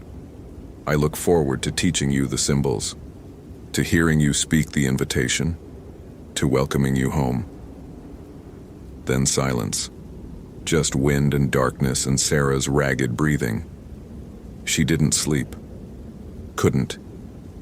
She sat with her back against the tent wall, antler clutched in her hands, waiting for dawn. The night stretched endlessly, each minute a small eternity. She thought about Daniel Marsh, about the skier, about the message carved in the cabin wall. It changes us. It makes us home. Around 4 a.m., Sarah made a decision. If she stayed here, it would come back. If she tried to wait for rescue, she'd die. Her only chance was to move now in the darkness, to get as far from this place as possible before the dead magic of the antler faded completely. She packed by feel, hands shaking, left the tent standing. No time to break it down. She'd report it lost, take the disciplinary action. Survival trumped protocol. The descent in darkness was nightmare fuel, stumbling through snow she couldn't see, navigating by compass and GPS screen glow, every shadow a potential threat. But fear proved motivating. She made progress that should have been impossible. Dawn came gray and reluctant. Sarah was 6 miles from Boulder Pass, still alive, legs burning from sustained exertion. She stopped only long enough to drink water, eat a handful of trail mix, check her GPS. Another 10 miles to the trailhead. Possible, if she pushed, if nothing stopped her. She kept moving. The forest in daylight looked normal, just trees and snow and weak sunlight filtering through branches. But Sarah knew better now. Knew that normalcy was surface tension thin, that underneath lurked something vast and patient and infinitely hungry.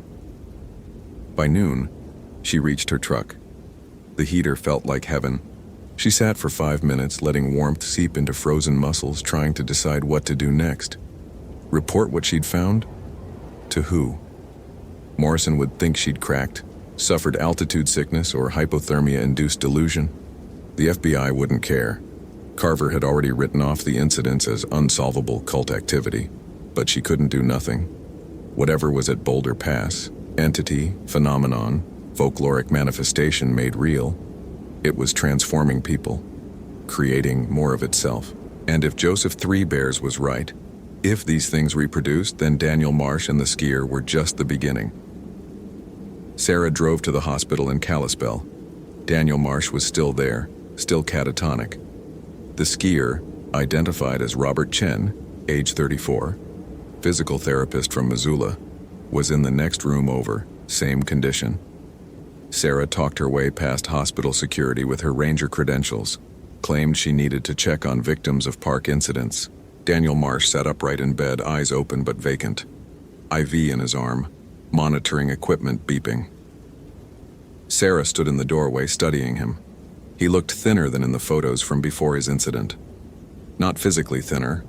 His body mass appeared unchanged.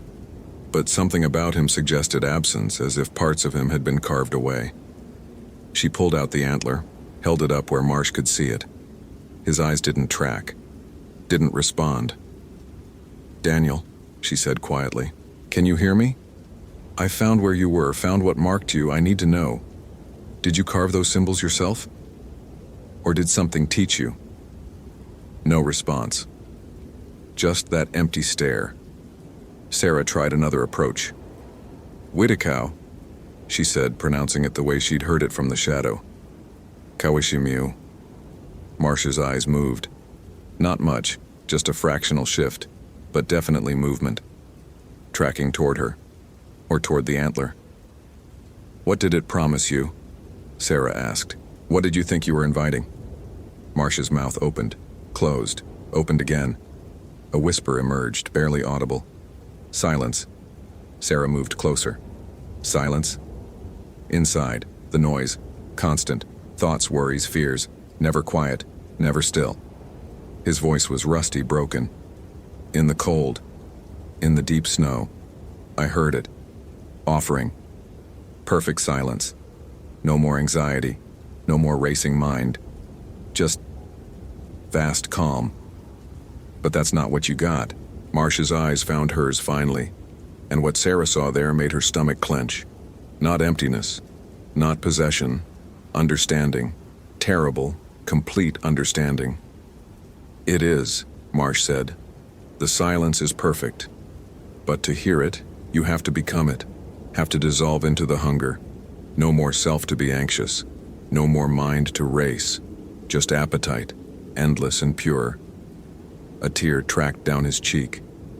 I'm still dissolving, can feel it.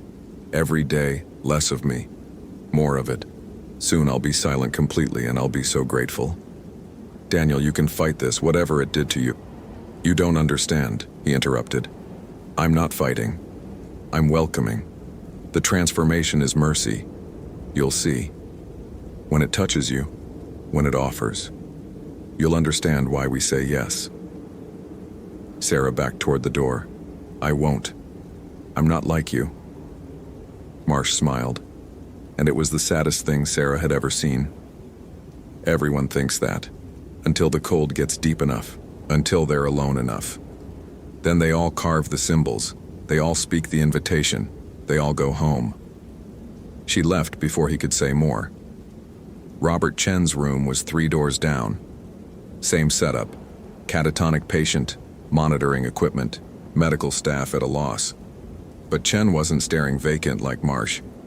He was watching the window, focused intently on something only he could see. Sarah approached cautiously. Robert? He didn't turn. It's outside, always outside. Waiting. So patient. What's waiting? The next winter, the cold that walks. It told me, I'm not ready yet, not fully transformed. Need more time, but it's waiting. When I'm ready, it'll come back. Finish the teaching, make me vast. Robert, look at me. He did, and his eyes were clearer than Marsh's, more present. But the understanding was there too, the terrible acceptance. It's not evil, Chen said. That's what you need to understand. It's not malicious. It's just what it is. Hunger doesn't hate. It just consumes. And when you join it, you stop being consumed. You become the process instead of the victim. That's what it told you? That's what I know. Felt it when it touched me. The symbols, they're not just marks. They're knowledge, compressed wisdom. Thousands of years of understanding carved into bone and bark and skin. When you make them, you're downloading that wisdom, opening yourself to it. And once you understand, you can't go back. You can only move forward. Complete the transformation. Sarah felt cold that had nothing to do with the hospital's air conditioning. Both men were saying the same thing, not acting possessed or controlled, acting like converts, like they'd been shown something transcendent and couldn't unsee it. There's no cure, is there? Sarah asked. No way to reverse this. Chen smiled. Why would you want to? Why stay small and frightened and isolated when you could be vast and eternal and part of something immense? The Wendigo isn't a monster, Ranger. It's evolution, the next step. And winter by winter, it's teaching more of us, inviting us to join. Sarah left the hospital feeling nauseous. She sat in her truck, staring at nothing, trying to process. The entity at Boulder Pass wasn't just hunting. It was evangelizing, converting, creating a congregation of hunger. Her phone rang.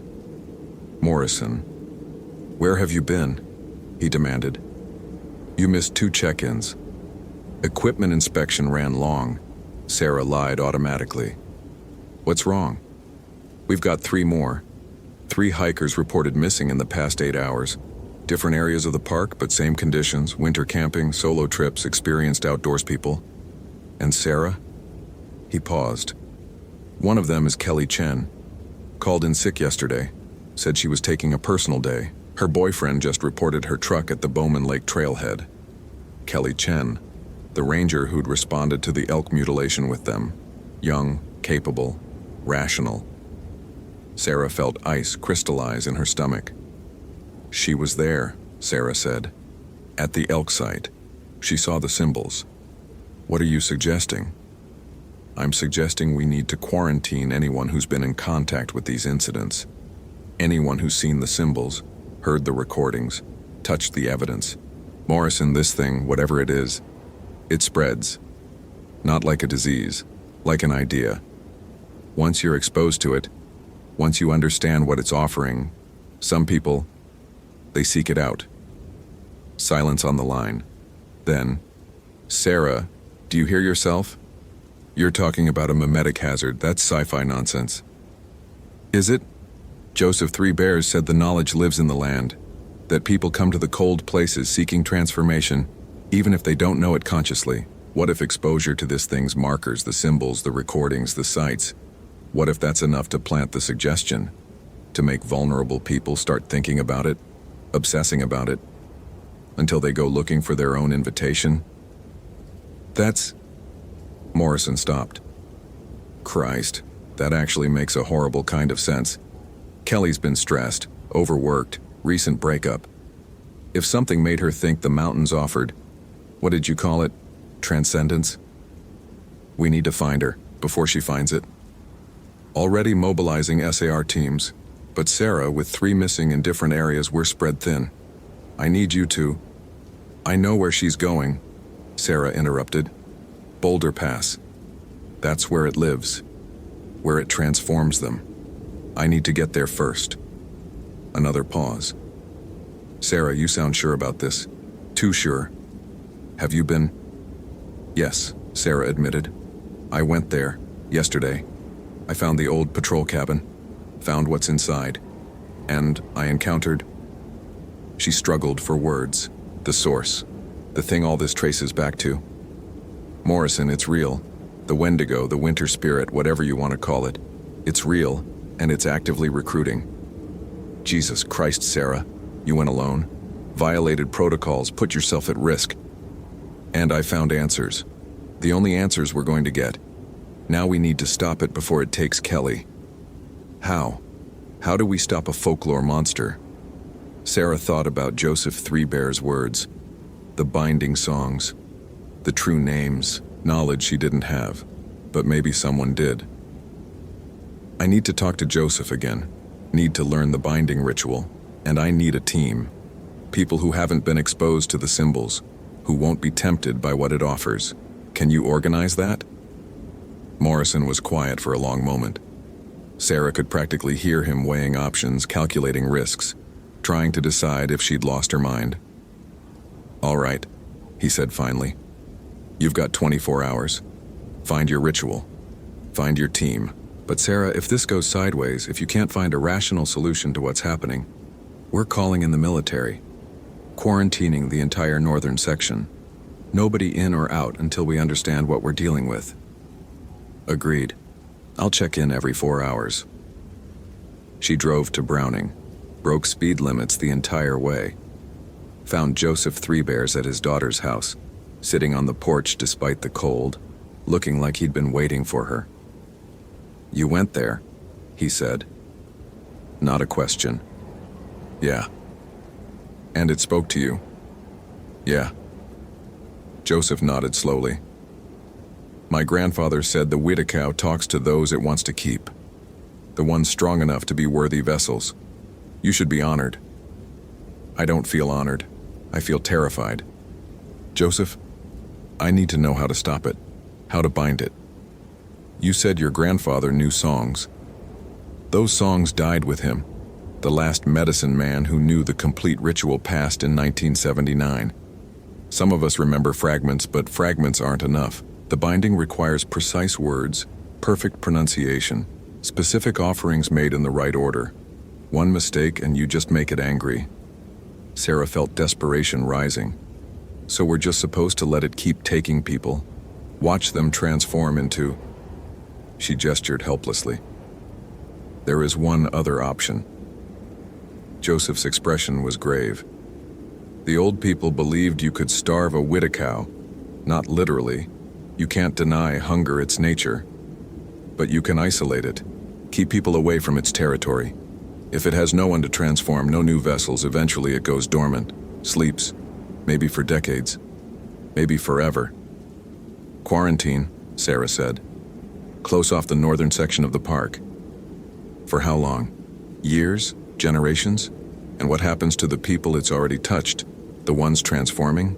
They'll keep seeking it out, keep trying to complete the process. You'd have to contain them too. Prison? Psychiatric hold? For how long? Sarah had no answer. Both options were impossible. Let it continue spreading or imprison victims in close, vast swathes of wilderness indefinitely. There had to be another way. What if we destroyed it? She asked. Fire, explosives, something? Joseph shook his head. The Wittikow isn't physical in the way you're thinking. It's more like concentrated belief. Fear and hunger given form by centuries of human terror. You can't blow up an idea. Can't burn down fear. But it has a physical presence. I saw it. It left marks, it spoke. What you saw was a manifestation like ice forming on a window. You can scrape away the ice, but the cold that made it is still there. The Wittikow exists in the space between physical and spiritual, between real and believed. That's what makes it so powerful, and so impossible to kill. Sarah sat down heavily on the porch steps. So what do we do? Just give up? No. Joseph's voice was firm. We do what the old people did. We witness, we remember, we warn. And when someone falls to it, we mourn them, but we don't follow. That's how humans survived the Wittikow for thousands of years, by accepting we couldn't destroy it, only coexist with it carefully. That's not good enough, not in the modern world. We can't just cordon off half a national park and tell people, sorry, there's a cannibalistic winter spirit here, stay away. They won't believe it. They'll keep coming, and it'll keep converting them. Then you have a choice, Joseph said quietly. Change what people believe or change how they interact with belief. Make the Wittikow into a joke, a tourist curiosity, something so commercialized and defanged that it loses its power, or... He paused. Accept that some places should stay wild, should stay dangerous, should keep their mysteries and their monsters. Sarah thought about Daniel Marsh and Robert Chen in their hospital beds, dissolving slowly into hunger. Thought about Kelly Chen somewhere in the wilderness, carving symbols into her own flesh, inviting transformation. Thought about the cabin at Boulder Pass, bones arranged in patterns that encoded vast and terrible knowledge. I'm going back, she said, to Boulder Pass. I'm going to find Kelly before she completes the ritual, and I'm going to face that thing again. Maybe I can't kill it, but I can refuse it. I can choose to stay human. Joseph looked at her for a long time.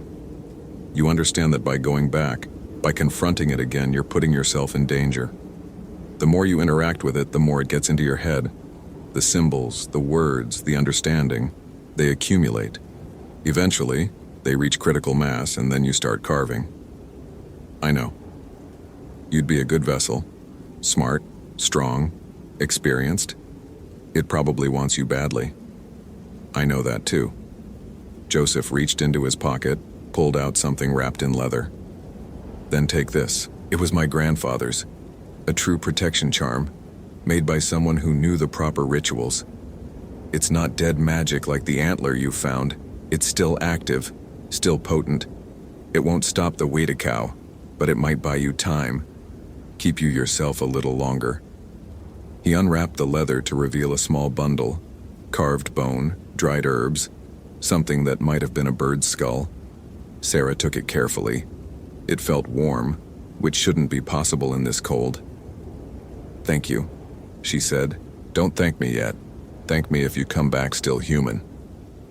Sarah drove back to Glacier as sunset stained the sky red. She had maybe 2 hours of daylight left, not enough to reach Boulder Pass. She'd have to camp again, face another night in the wilderness, risk another encounter. But this time she had Joseph's charm. This time she was prepared. Morrison had assembled a team, 4 rangers, all experienced winter ops. none of whom had been exposed to the symbols. Sarah briefed them at the station, laying out what they'd face. She expected skepticism, mockery. Instead got grim acceptance. They'd all heard the stories. They'd all seen the evidence. And they all understood that sometimes reality was stranger and darker than training prepared you for. They set out at first light, 6 of them on snowmobiles loaded with gear. Sarah carried Joseph's charm in her pocket, the carved antler in her pack.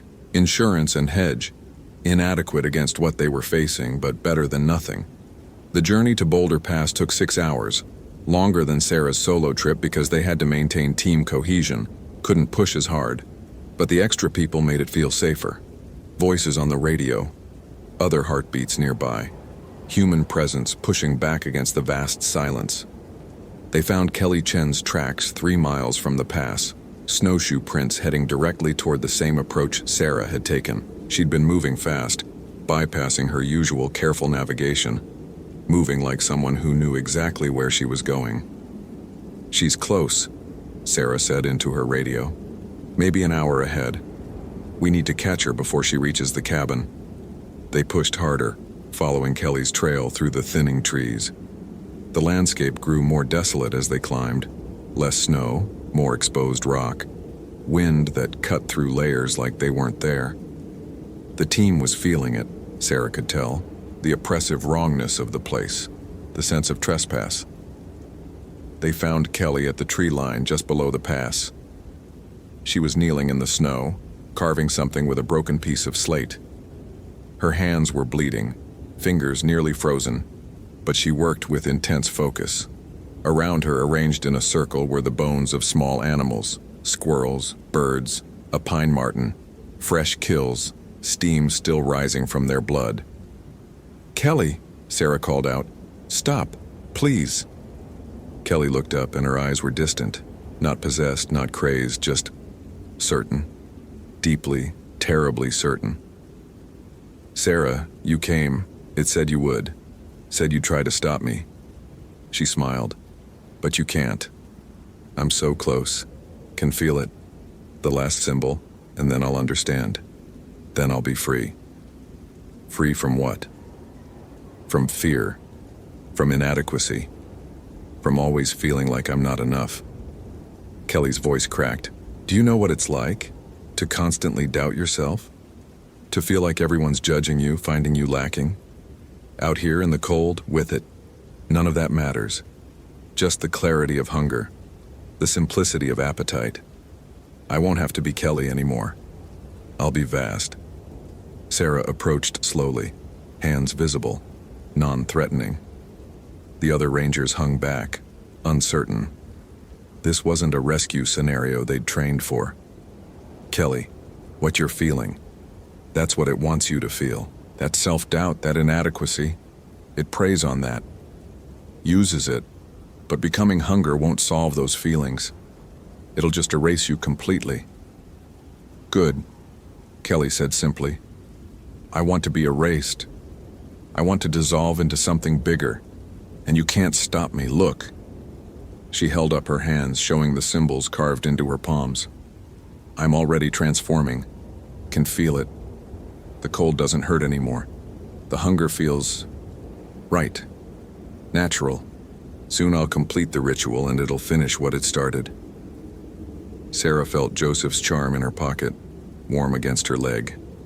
An idea formed, desperate, probably stupid, but the only option she had.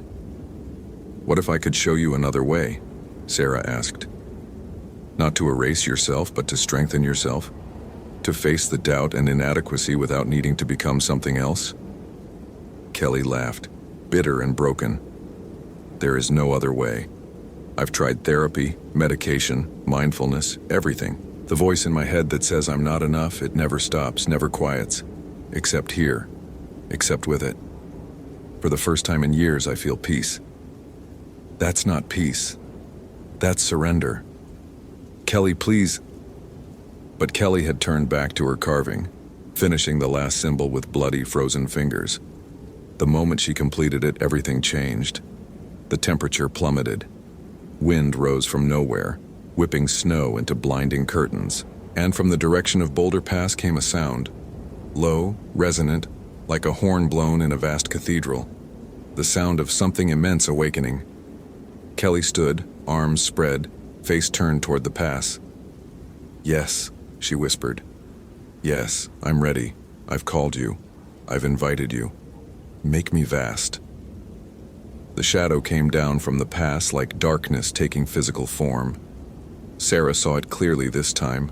No intervening tent fabric or nighttime ambiguity. It was immense, 12 feet tall at least, gaunt to the point of skeletal, but somehow suggesting terrible strength. Its limbs were too long, jointed wrong. Its head was crowned with antlers, but not elk or deer. Something older, more primal. And its face. Its face was wrong in ways Sarah's mind couldn't process. Too many angles, geometry that shouldn't exist in 3 dimensions. Looking at it directly made her eyes hurt, made her thoughts fragment. But the worst part was the hunger. Sarah could feel it radiating from the thing like cold from a glacier. Not physical hunger, metaphysical. Hunger for being itself, for identity and self and all the small human things that made a person distinct. It wanted to consume Kelly Chen completely, leave nothing but hunger wearing Kelly's shape. The other rangers had fallen back, weapons drawn but useless. You couldn't shoot hunger, couldn't arrest winter. Sarah pulled out Joseph's charm, held it up between Kelly and the approaching shadow. The charm grew hot in her hand, painful. The shadow slowed, but didn't stop. "Kelly!" Sarah shouted over the wind. "Last chance, choose to stay human." But Kelly was walking toward the shadow, arms still spread, expression rapturous. "I choose vastness," she said. "I choose silence. I choose..." Sarah did the only thing she could think of. She tackled Kelly, bringing them both down into the snow. Joseph's charm fell from Sarah's hand, landing between them. And for just a moment the 3 of them were connected, Sarah, Kelly, and the Wendigo, looming over them both. Sarah felt it then, the full weight of what the Wendigo offered. Not just cessation of pain, but absolute release. No more responsibility, no more fear, no more self to burden. Just dissolution into hunger, into winter, into something immense and eternal.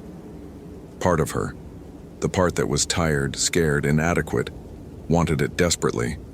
But another part, deeper and more stubborn, refused. Because Sarah Brennan was more than her fears, more than her inadequacies. She was the sum of 14 years in the wilderness, of every decision that had brought her here. She was her curiosity, her determination, her refusal to accept impossible as answer. And she wouldn't surrender that, wouldn't erase herself, not for any promise of peace. She looked up at the Wendigo, met its impossible gaze and said one word. "No." The effect was immediate. The Wendigo recoiled, not physically, but essentially. The charm between Sarah and Kelly flared bright, painful even through closed eyes. And something broke, not completely, but enough. The connection severed. Kelly screamed, not in ecstasy now, but in loss. The rapture drained from her face, replaced by confusion, then dawning horror as she saw what she'd been about to do, what she'd been about to become. "No," she whispered. "No, I almost... God, Sarah, I almost..." The Wendigo was retreating, backing toward the pass. But its voice echoed in Sarah's mind, in Kelly's, in all of them. "You refuse now. But winter is long. I am patient. And you have seen me, understood me. That cannot be undone. Eventually, in the depths of cold or fear or despair, you will carve the symbols. You will speak the invitation. And I will be waiting."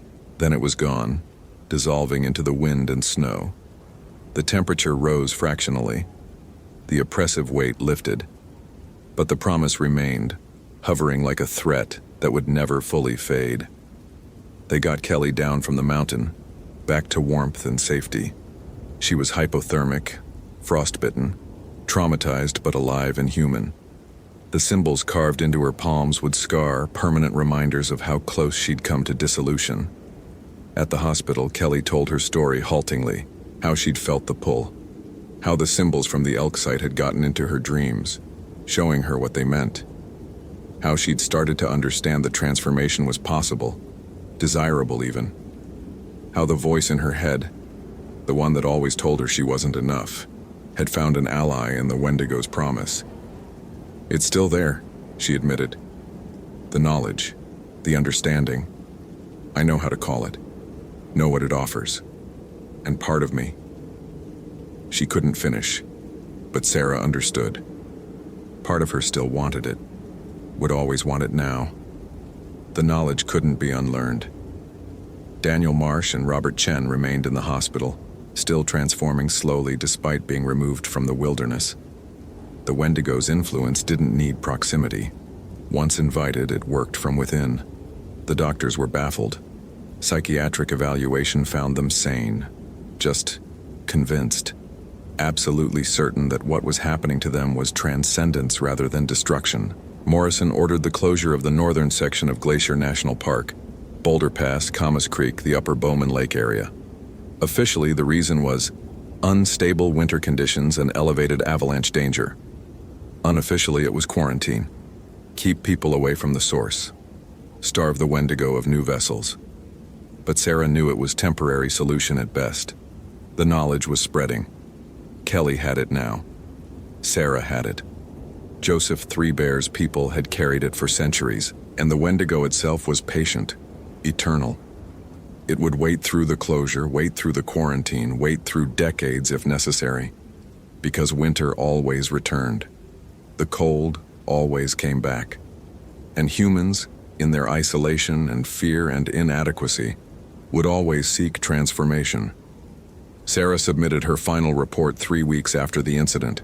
She documented everything: the physical evidence, the testimony, the folklore research, the encounter itself. Morrison read it, then locked it away. No official acknowledgement, no press release, just silence and secrets, the way these things always worked. But Sarah made copies, sent them to researchers, anthropologists, folklorists, people who might understand, people who might develop better responses. Because ignoring the Wendigo hadn't worked, trying to rationalize it away hadn't worked. And she suspected that trying to bind it or destroy it wouldn't work either. Maybe Joseph was right. Maybe coexistence was the only option. Respectful distance, careful boundaries, acknowledgement of mystery without trying to possess or destroy it. Let the cold places keep their monsters. Let the winter have its hunger. Just don't invite it in. Sarah requested a transfer 2 months later, not because she was afraid, though she was, but because she knew she was compromised. The knowledge lived in her now.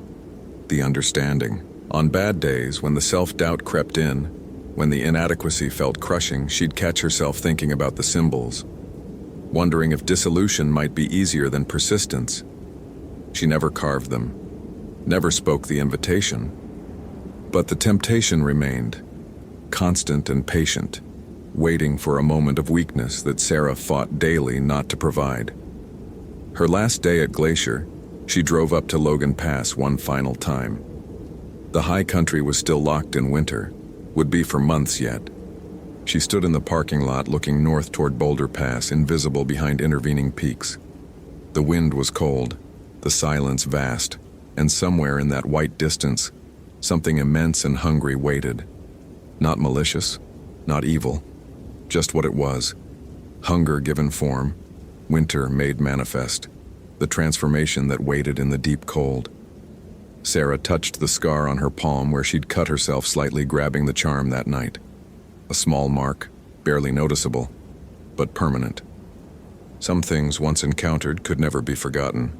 Some knowledge once learned could never be unlearned. The Wendigo had touched her, and though she'd refused its offer, though she'd stayed human, she would carry its mark forever. She got in her truck and drove away from the mountains, but the cold came with her, the knowledge, the understanding, and the promise, whispered in a voice like winter wind. I am patient, I am eternal, and you have seen me. Eventually you will choose vastness. Eventually you will come home. Sarah didn't look back. Hope you felt genuine terror. If you appreciate authentic horror rooted in real folklore, consider following for more stories. Which moment scared you most? Share your theory about what happened.